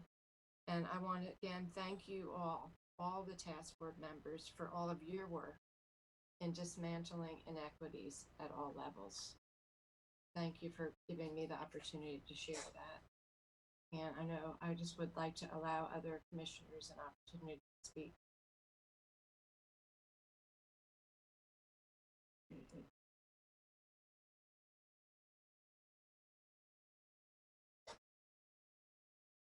Are you, Madam Chair, are you, would you like Quilly to speak first? Whatever is the pleasure of the board. So I saw Commissioner Reckow lift her hand up, so I just don't want to ignore her. Did you want to say Well, something? I'll defer to Quilly at this point. Okay. So Quayle, Hi, good evening. hi, Quayle. Thank you so much for being with us here tonight. Thank you for having me. It doesn't look like my camera is working, but I am here and I hope that you can hear me okay. Yeah, I, thank you. okay, wonderful. I very much appreciate the presentation tonight from the Racial Equity Task Force members. I absolutely love and appreciate the title, the urgent and loving call to action. And I think that that speaks to um, the urgency in which you shared the different recommendations as highlighted by the subcommittee members, and also the need for us to be accountable to racial equity as we think about addressing the inequities and restoring and repairing some of the harms that have occurred amongst Black, Indigenous, and people of color. I'm very excited about this work. My own personal and professional commitment to this work stems from an interest that I've had for a very long time in bridging generational conflict and ensuring that we have a way in which to talk to one another. We have a way in which to relate to one another. And I think about the young people in my family, my children, my grandchild, and I think about the older members of my family and my desire to learn more at any and every turn, my family history, my community history. And I've just been really thrilled about moving to Durham 8 years ago and learning about my new community and being immersed in a family, in a community here that is so um, extended in deep breadth and depth of racial equity, justice, and justice champions. And so I'm appreciative for my role, and I'm excited about moving the work of racial equity ahead in Durham. Since I started, so I'm almost 6 years into my role, I've been working really hard to help establish a collective vision at the county for racial equity and not just doing it in a vacuum. So again, I have my own thoughts and beliefs and ideas as a woman of color, but I know that I can't be the sole and the lone voice pushing for racial equity. And that's again why I'm so excited to listen to tonight's presentation and be a part of this movement to ensure that we really do have accountability in moving our work ahead. So that whole notion of being in partnership and being in collaboration with others is my leadership style, if you will. And I've been working really hard to kind of listen to the voices of the people here at the county, people, staff at all levels within and across departments to just get a sense and feel of what they understand about racial equity, what would they desire out of having a racial equity officer, and where should we focus? You know, there are a number of inequities that have been highlighted here tonight, and the county provides such vast services through all of the different departments that we have. But how are we going to prioritize that? Where do we begin? And wanting to best understand how to establish that collective vision with um, my colleagues has been an early goal that I set out to do. And I've been able to do that with the support of the county's membership to the Government Alliance on Race and Equity. I've been able to do that with the leadership of county managers, the county manager and the general managers, excuse me. And we launched early on back in June a racial equity employee survey to just get a sense of what employees' level of understanding on racial equity is, how many have experienced racial equity training, for example, how many departments have a racial equity plan. And then along with that, did some racial equity visioning sessions. So an opportunity to really listen closely to people to get a good sense and an understanding of how they were conceptualizing racial equity and how we should move our work ahead. And so all of that work is coming to completion. We're finalizing it, and I'm really excited about translating that back out to the community and helping our stakeholders get a better understanding of where the county is at, just what is our baseline on racial equity. So the timing is great. Again, we're not starting from scratch. There's already so much great work that's been happening throughout the community. We have an awesome task force report that represents over 18 months engagement on thinking through these issues. And I think we're in a great position to build on that. The other nice thing about our work that I want to mention to everyone on the call is that we are really working hard to develop our capacity in order to be able to use racial equity tools. So oftentimes what happens is that people think that training will solve our problem, and this is not a problem that we can train our way out of. And we want people to understand that in as much as racial equity is a goal, it is also an action verb. It is something that we do. It is how we be. And in order for us to really get a grasp on what that looks like, Gary's been providing a lot of information and guidance, best practice coaching, if you will, and sharing with us what other jurisdictions have done in terms of applying the racial equity tools, which essentially means that we have a way to help monitor and set for ourselves what are we going to use in order to guide decision making. And so all of that is going to feed into our overarching racial equity action plan.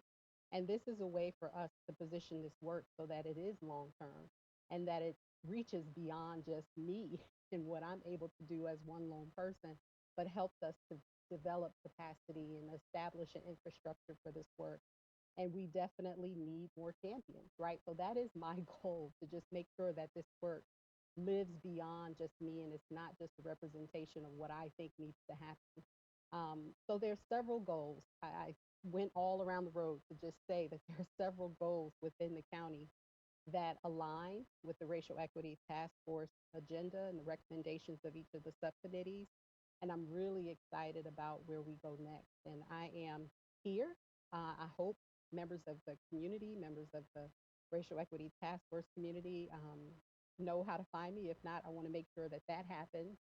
And I want to be in relationship with you. I want to work on building the bridge and making sure that we on the county side, Durham County government side, can be accountable in the ways in which make sense for us moving forward. So I'll stop there and just really appreciate you allowing me to share a few words, and really appreciate the presentation this evening.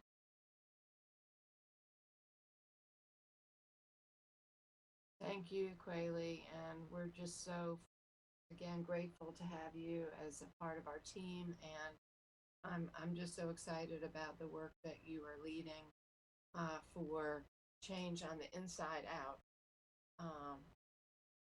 so that we can meet some of the challenges that we've heard tonight. Thank you. So thank you. Other commissioners just want to give, and then, task force members, you may have even follow-up questions for Quayle. So I know we're probably gone over time now, but I just want to give other board members a chance to speak as well. Commissioner Reckow. Well, thank you, Quayle. It's so good. She will be coming to a DART meeting, our ACES task force meeting, December 1, because we want to get her great expertise and experience to look at adverse childhood experiences and trauma with a racial equity lens. And she's just so terrific that we were grateful to get on her calendar and have her come to that task force meeting. I want to thank you all, but I want to give a special shout out to Judge Elaine O'Neill. It is so good to see you. I haven't seen you in several years. Good to see you too, Ella. Yeah, we worked together on justice issues and trying to get more money from the state for the court system and on. So great to see you. And also to see you, James. We go way, way back. Good to see you. I just sat here, as the chair said, and totally enjoyed your presentations. I mean, you really were speaking truth, and it's important for us to hear the results of your task force work. The issues that you raised really resonate, because I think this pandemic, if anything, has shown the inequalities in our community and that is absolutely essential that they be addressed. And Howard, starting out with his presentation on housing, was just the case in point. So your words resonated and need to be followed up on. No ifs, ands, or buts. I would just say that. And I also want to say that I read the really long version of your report, which I found on the city website. And I was struck, and I have a question about it. I was struck by the subcommittees putting together these long lists of data needs. But I would imagine that you, as a volunteer task force, did not have the time to collect all that data. My question is, do you view that data to be important to the work ahead as we work together as a community to fashion solutions to the issues that you were raising? Yeah, I can answer, Ellen. Absolutely. And there's a saying, you can't fix what you don't measure. And believe we quoted in the report. And that can mean lots of different things. I'm an anthropologist, so for me, data is qualitative. It's stories, deep listening, deep engagement, participating in people's lives. But then there's also the numerical data. And so we need both. We need both qualitative data and quantitative data. We know that it's a big budget item. We know that, unfortunately, we tend to outsource a lot of that stuff. We have a lot of vendors who live outside the city who then don't live in the city. We don't keep the money in the city. So we are asking, you'll see in the report, we're asking that for some of that data collection, particularly qualitative stuff, that we use community members as consultants and we pay them.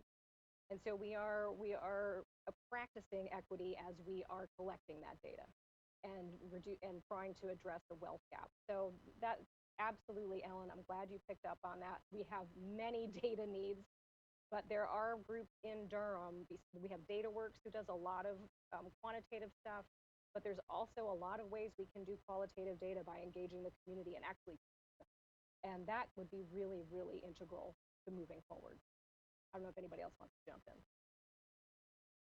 I was going to say the other source that you might want to look at are our local universities, because at the last city county committee meeting, I guess it was the mayor brought a couple of academics who have been looking at the whole issue of relative appreciation of housing in different neighborhoods in Durham.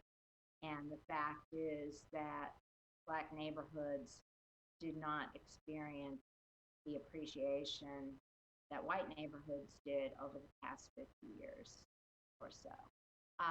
And so I say that to say that you may be able to obtain some pro bono or low cost research work by using expertise of our students at NCCU, at Duke, even at UNC, who may be very interested. The two presenters at City County Committee, I can't remember their names right now, were very proud because some of their work, they said, is path breaking. I asked them a couple of questions when they were done, and they said they're actually charting new territory. So that would be the kind of resource you may want to look at for expanding and gathering that data that was so impressive in terms of listing out the incredible needs that you have in terms of, as you say, measuring how things proceed going forward. But again, I support the work, and I look forward, I won't be on the board, but as a citizen of Durham, I look forward to watching eagerly as you advance your work in the future. Thank you, Ellen. We'll put you to work on one of those future subcommittees from the Racial Equity Commission.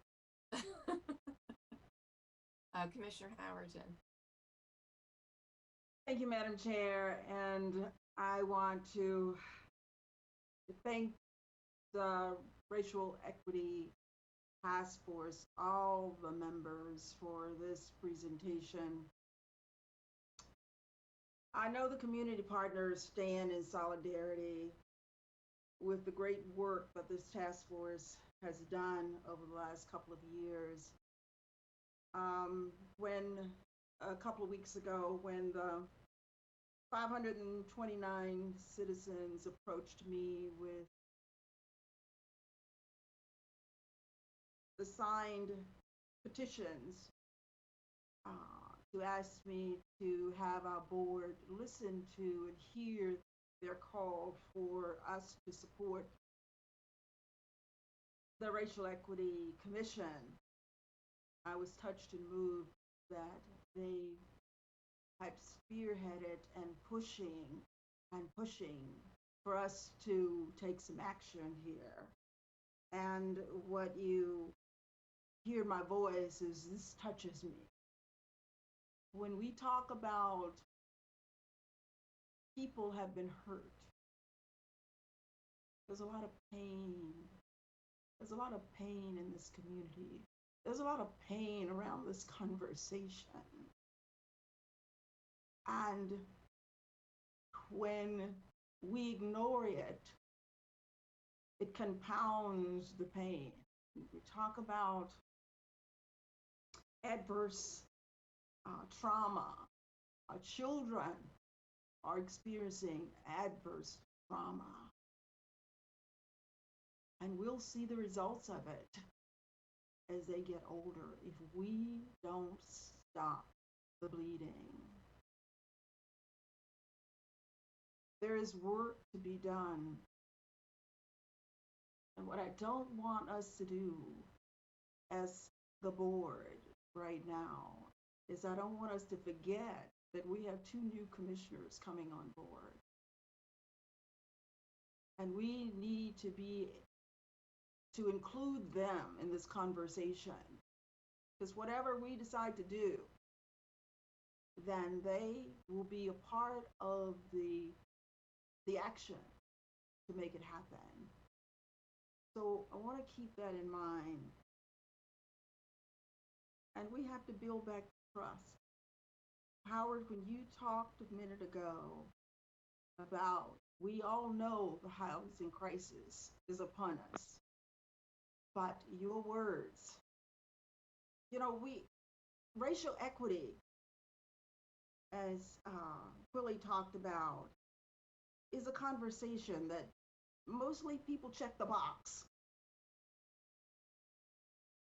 And this is not a check in the box conversation.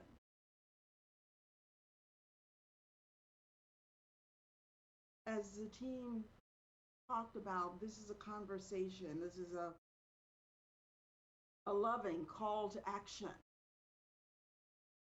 to save our children. And if that is not enough to spearhead us and have us change our behaviors, we don't need to be elected officials. We don't need to be in leadership. And you have to forgive me. This is a heavy conversation here for me. I'm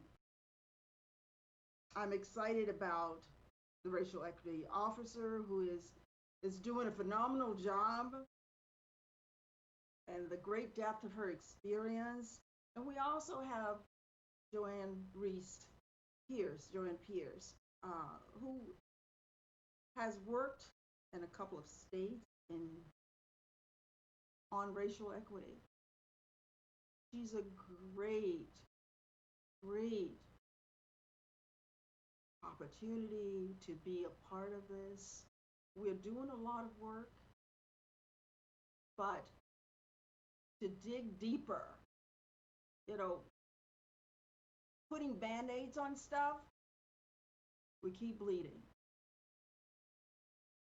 So we have the resources and the talent to help us to dig deeper, to really have something, make something happen here in Durham. And people across the country are looking at Durham. When I was approached by a journalist out of DC, my first question was, why are you calling me? How did my name come up in this conversation? And the article is out there. They want to know what Durham is doing. What is Durham going to do? So I know the city is leading a new wellness and safety task force. So perhaps the county is in the position to lead the Racial Equity Commission. I look forward to the board's further engagement in this conversation, and as we personally champion putting a framework around all of the deep systematic racism that we need to unearth. Because I don't see it making a difference if we're not willing to dig deep with the systemic racism. Thank you. So I thank you for that, Commissioner Howerton. I want to just build on the question of trust, because when we went around to talk to people in the communities, that was the major thing. And people basically weren't willing to even hear some of the stuff we said because the level of trust was so deep. They saw us as agents of the regular political people. Mm-hmm. And this is fundamental to the idea of, and you only rebuild trust by action that people connect to. So I just want to, really thank you for that and reinforce the question of trust, because it's so fundamental. Thank you. Madam Chair. Yes, Commissioner Carter. Oh, thank you. I also want to express my thanks for this really powerful presentation tonight. And I also read the full report because it was indeed so readable. And just filled with good instruction for us all. I really appreciate especially the report's policy recommendations and recommendations for action going forward, which I support, including the formation of a racial equity commission that you all have asked us and Black Agenda 919 have asked us to do. And I really hope we'll use the tools that are in this report to strengthen our policy making.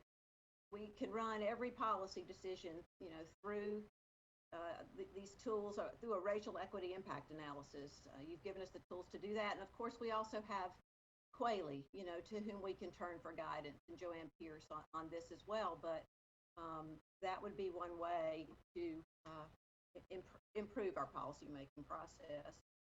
I also thought your recommendations were just strongly relevant to some of the board's current goals, like our universal pre-K work and the work to build affordable housing, first time ever for the county to do that, and to subsidize housing, and and many, many more things, enhancing transit, trying to fully fund our public schools as much as we can.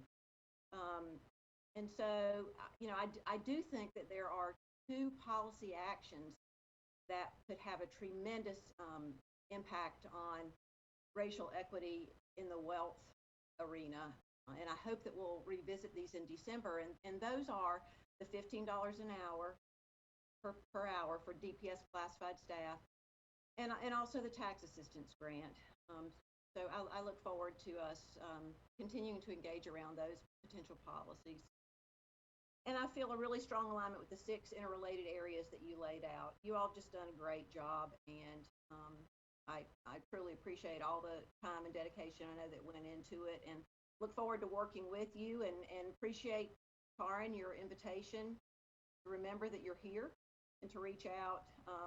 I would really like to do that, and hope we can build sustainable, I think you all said it, sustainable strategies, creative strategies, and structures to continue your work. If I could, I would like to respond a minute to the question that you all sent us and have hinted at tonight about the Coleman report. And I'd like to share some reflections on, my own responses to the issues thus far, and how I plan to move going forward. During this year, I've continued to reflect on race and reconciliation, both broadly and in the context of the investigation report. And honestly, I've struggled with how best to respond to the manager's account of racial bias in my interactions with him and county staff. I've tried to make statements along the way that both acknowledge the manager's account and point out what I considered inaccuracies or mischaracterizations of our interactions related to disagreements about public policy. Looking back, I recognize that my defensive reaction perpetuated a familiar defensive response by a white person, especially in the midst of ongoing anti-Black violence in this country. And I'm truly sorry for this. And I want to tell you what I plan to do going forward to hopefully repair and to rebuild. So on a personal level, I will respond in the future first and foremost by listening, reflecting deeply. It's my lifelong responsibility as a white person to continually examine my actions as I work across difference, and to be proactive in confronting and undoing racism in its various forms. I will deepen my own anti-racist efforts, which include making anti-racist education a regular practice, listening and learning from community members, and seeking to build trust while working across difference. And as your county commissioner, I will continue to advocate for anti-racist, pro-working class policies that improve the lives of people of color and push back against systems that have benefited white people, have advantaged white people and wealthy people. And in the workplace, it's so important to me to foster a healthy relationship between the board and our dedicated county staff members. And based on the investigation report, I recognize that some county staff, in addition to the county manager, have felt some of my actions were racially biased. And I am sincerely sorry for that as well. Chair Jacobs shared how she and how the board are going to prioritize deep listening. And as a practice of deep listening, I have started to reach out to county staff and intend to continue to do that, to ask if they would like to share further with me about the impact of my actions, just so I can listen and hear that better. And but overall, I really do believe that we're united in working against the far right's harmful actions and policies at the state and federal level. And I know that we want to build a Durham that supports everyone, and especially improves the lives of people of color and working people. And towards that end, I'm committed to my personal efforts, my personal growth, and also toward cultivating work relationships that are based on trust and respect.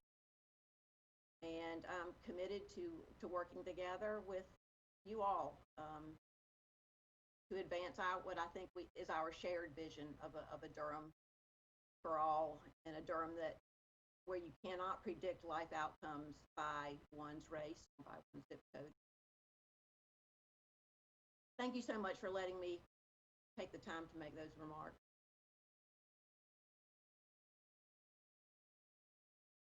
Thank you, Commissioner Carter. And I don't want to leave out Commissioner Hill in case you wanted to share any comments tonight. No, that was powerful. No, thank you. I want to thank the task force for their report, and I look forward to seeing the progress that we make over the next few months with the new board. So thank you.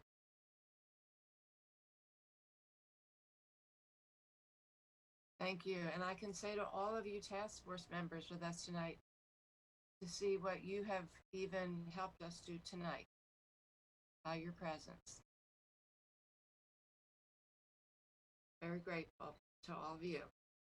And knowing that you, because I've had this conversation with Vanessa, knowing that you all are volunteers, I have felt very guilty every time we keep saying, well, we're going to keep working with you.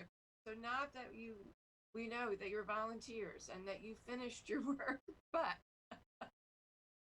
we will be grateful for whatever role that you all choose to play in all of our lives and with us as a board and with the county moving forward. So thank you. And again, we look forward to next steps when the new board does come on to continue the conversation and continue working together on this vision and action. So again, thank you. Thank you. All right. Thank you. Hey, thank you. Thank you all everyone. so Good night. much. Hey. That was good. Thank you. So the next item on our agenda is the boards and commission appointments. And I will turn that over to you, Madam Clerk, and also Mr. County Attorney. Madam Chair, don't we have the Public Health Director? Oh, I forgot. I'm sorry. Rod. Sorry about that, Rod. Still here, Madam Chair. Okay, Rod. We cannot forget you, Rod. No Of problem course. at all. Our awesome, fearless leader through COVID-19, Rod Jenkins, our incredible public health director. Thank you, Rod. Thank you, Madam Chair. And again, good evening to you, Madam Chair, and the members of the Board of County Commissioners. As I've always done prior to my conversations, I just start my remarks by saying thank you to you all for your support during this global pandemic. It's not been easy. It continues to be challenging. However, I'm so grateful for the staff and the community partners and everybody who's really kind of pitched in and hunkered down and helped us during this global pandemic. Durham is vibrant. Durham will recover. We'll continue to do what we always do, which is survive and thrive. So I start off my report by reflecting on the Vulnerable Populations Work Group of the Recovery and Renewal Task Force. Last Tuesday, we met, and we tend to just talk about how those different populations have been impacted, and we kind of get into the technical, granular details of testing and contact tracing and how things going. And we were very pleased with how things were going. Katie Galbraith from Duke Regional, she leads that effort along with Bill Harewood with Lincoln Community Health Center. And it's almost as if we were giving each other's pats on the back, and I promise I'll be real brief. And it was one of our members who just kind of gave us a reality check. It's like, what are you patting yourselves on the back for? You know, there's still people out there who are not doing what they're supposed to do. And until we can control that, the behaviors is what that person said. We're not going to be, we're going to see spikes and rise in cases and all that. And that person was so correct. So I start my comments by just simply saying to the Durham community that, yes, we're still in a very fragile state. We're doing well. However, behaviors are still key to us staying in this great position. in our efforts to mitigate community spread, to reduce COVID-19 infections, it's so important, ladies and gentlemen, for us not to give in to COVID fatigue. And we hear it in the national media, we hear it locally, how everyone is tired of COVID. And I think everyone under the sound of my voice is tired of COVID. But we must continue to practice the 3 Ws. We must continue to stay vigilant. We must continue to stay safe. And that all boils down to behavior. We have to practice the right behavior. And we've been hearing reports, Durham, about parties and large gatherings and things of that nature. That's simply unacceptable during a global pandemic. So I'm not here to chastise anyone. I'm just here as your public health director to remind you that we are still in a global pandemic in which there is no cure as of yet. The vaccines are supposed to be on the way next week, Tuesday. However, it's not. And it's just important for us to really stay the course. And with that, I'll get into the numbers. Currently, we sit at 407 active cases, 8,408 inactive or discharged, or people who have recovered and beat COVID. Unfortunately, since the last time I talked to you all, there have been 4 deaths, which brings us to 102 deaths due to COVID. And as always, our thoughts and prayers are with the families, those who've lost loved ones due to COVID-19. It is a stark reminder, having crossed the century mark here in Durham, that COVID-19 is a real and present danger, and it's still able to make people pass away. So that's a nice reminder. So our total since the beginning of the pandemic is 8,922 cases of COVID. As mentioned last time I met, we have increased. Our 7-day moving average as of last week was 42.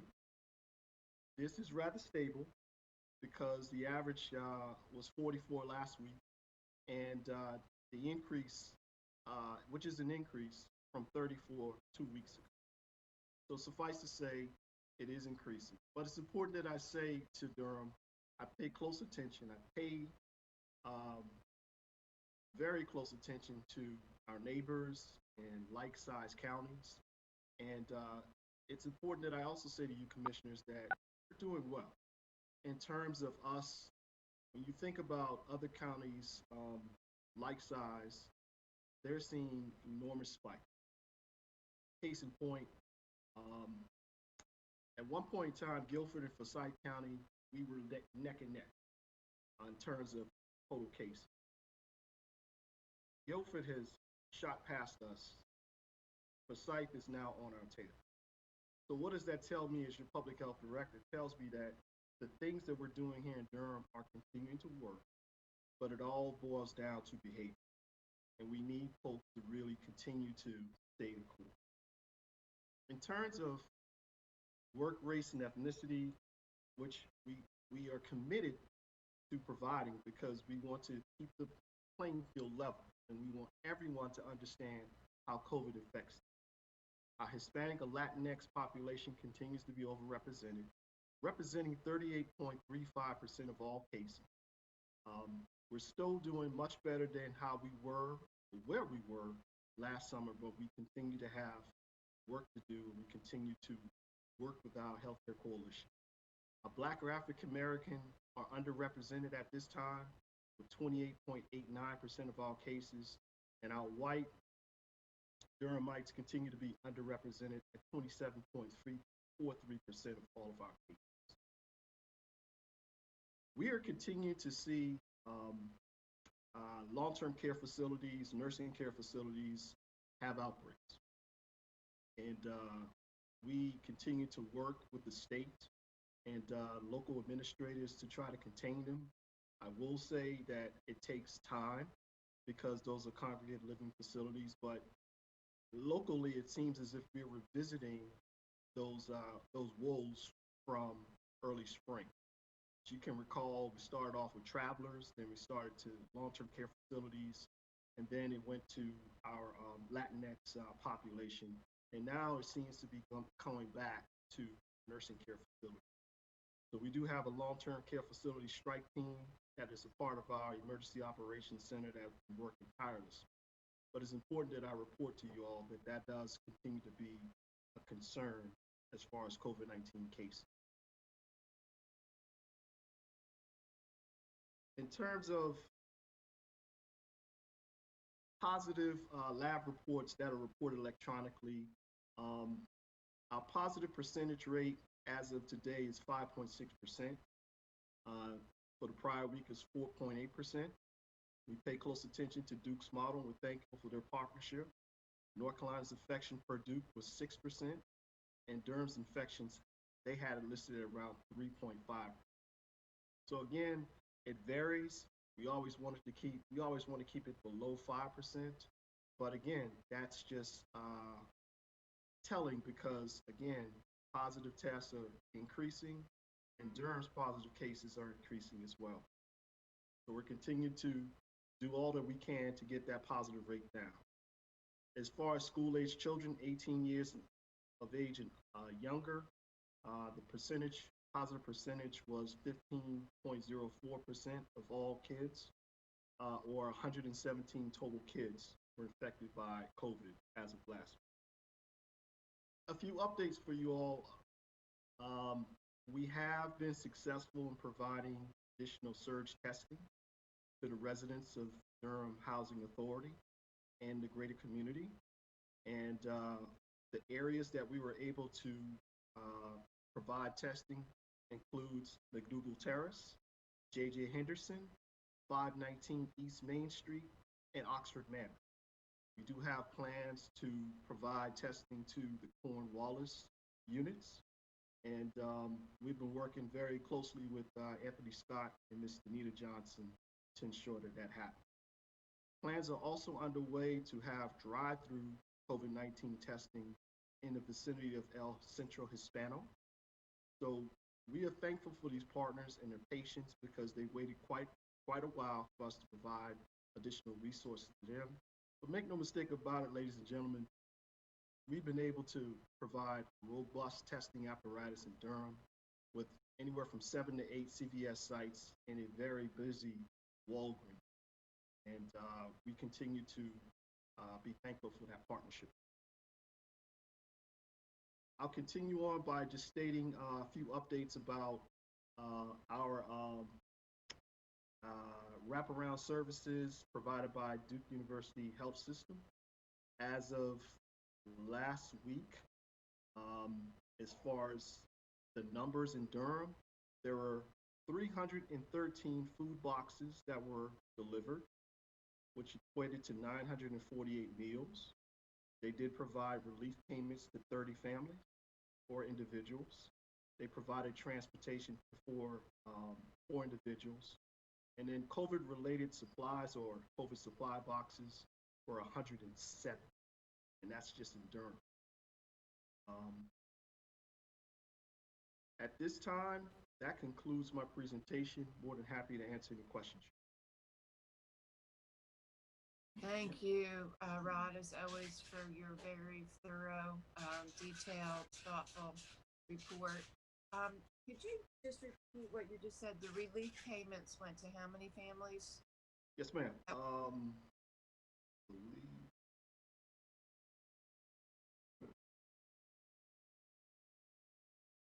There were 30 families that received relief payments.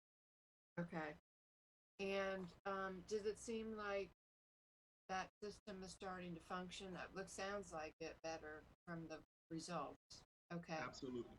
Yeah. And we've been working very closely with Michelle Lynn and Fred Johnson, who are spearheading it. The 8 community-based organizations that are providing the services includes CARE, which is CAARE, El Centro, Gang Free, La Familia, New Life Connection, Peach, Project Access of Durham County, Slice 365, and Durham Try. And those individuals are the 8 community-based organizations that are operating in Durham, Vance, and Granite. Fantastic. Well, it's great. They're working with community-rooted organizations. And also, I just want to commend you all for the sites at the Durham Housing Authority sites. That's fantastic. And the increase at long-term and nursing care facilities, do you see any correlation with the move to now allow people to have visitors? Do you think there's any correlation with that? Not particularly, Madam Chair. It's not really attributed to, increased visitations. It's just COVID-19 is just a deadly respiratory pathogen.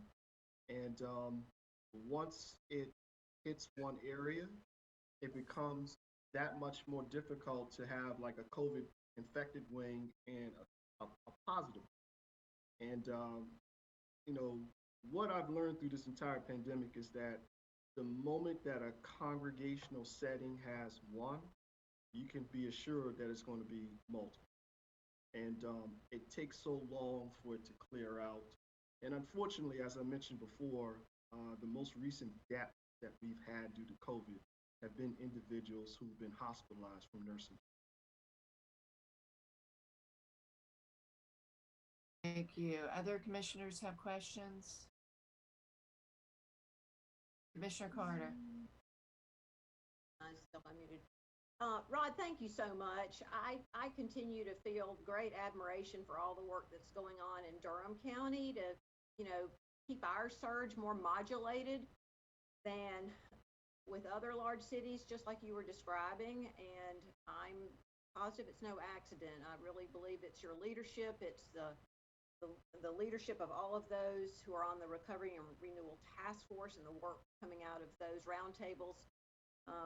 It's really impressive and awing to witness it and to look at the numbers that just speak for themselves here. One quick question is, do you know if the health ambassadors have started their work in the community yet? They have.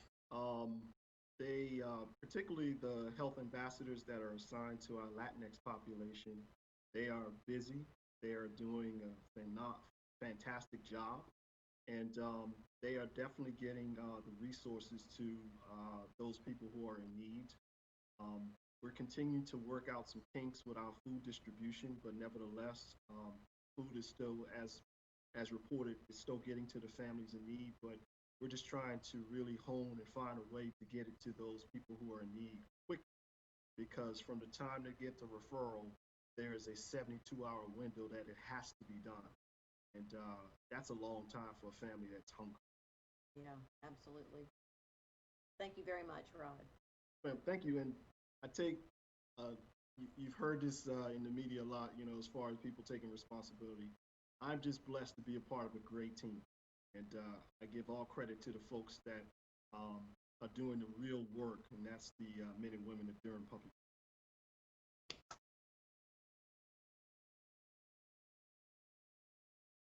Yeah, thank you so much, Rod, and thank you for the message, the sobering message, though, that we've got to stick with it. It's hard.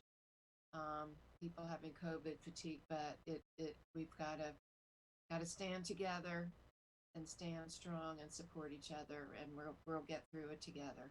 Thank you. Mm-hmm. Thank you. Yes, ma'am. All right, so now we're on to our boards and commissions, and I'll look to our attorney, Lowell Seiler, to help us with this. Good evening, Madam Chair, members of the board.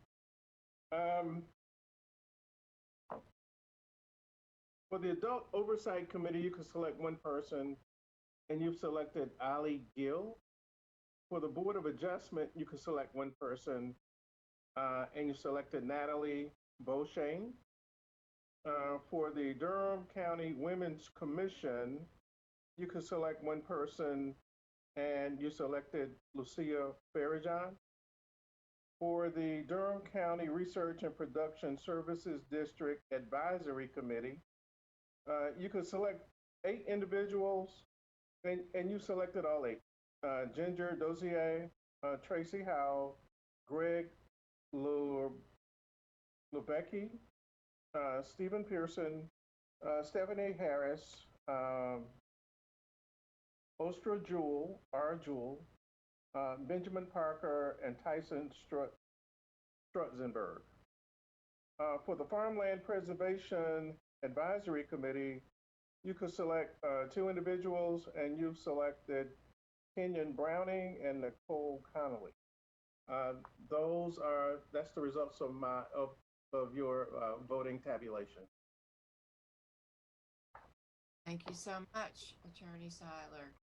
And next, the board is requested to adjourn to closed session to consult with an attorney employed or retained by the public body in order to preserve the attorney-client privilege between the attorney and the public body, which privilege is hereby acknowledged pursuant to General Statute 143-318.11A3.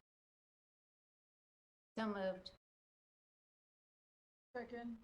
Moved by Commissioner Reckow, seconded by Commissioner Howerton. And we will go with a voice vote, starting with Commissioner Carter.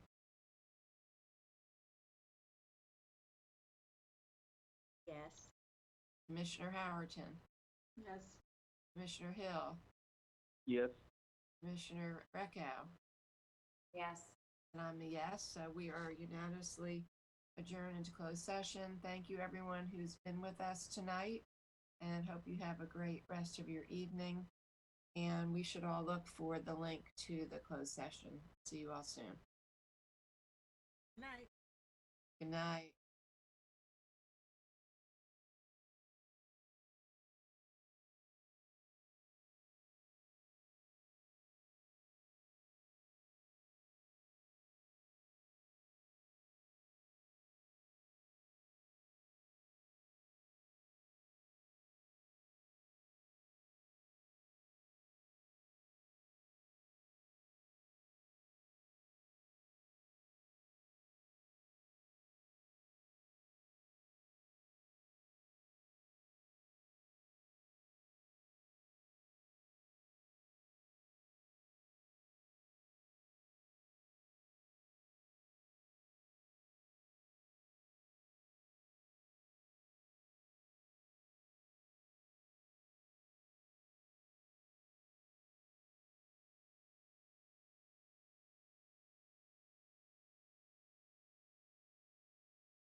session and given direction to staff, I would entertain a motion to adjourn.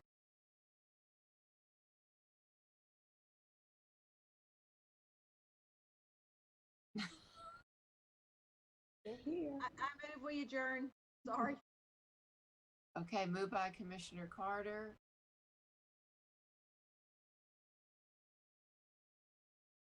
Ken Rackhow needs to second it. Oh, I didn't realize I was muted. I'll second. Okay, seconded by Commissioner Reckow. Voice vote starting with Commissioner Reckow. Yes. Commissioner Carter. Yes. And I'm a yes, so we are unanimously adjourned. Good night and thank you, everybody.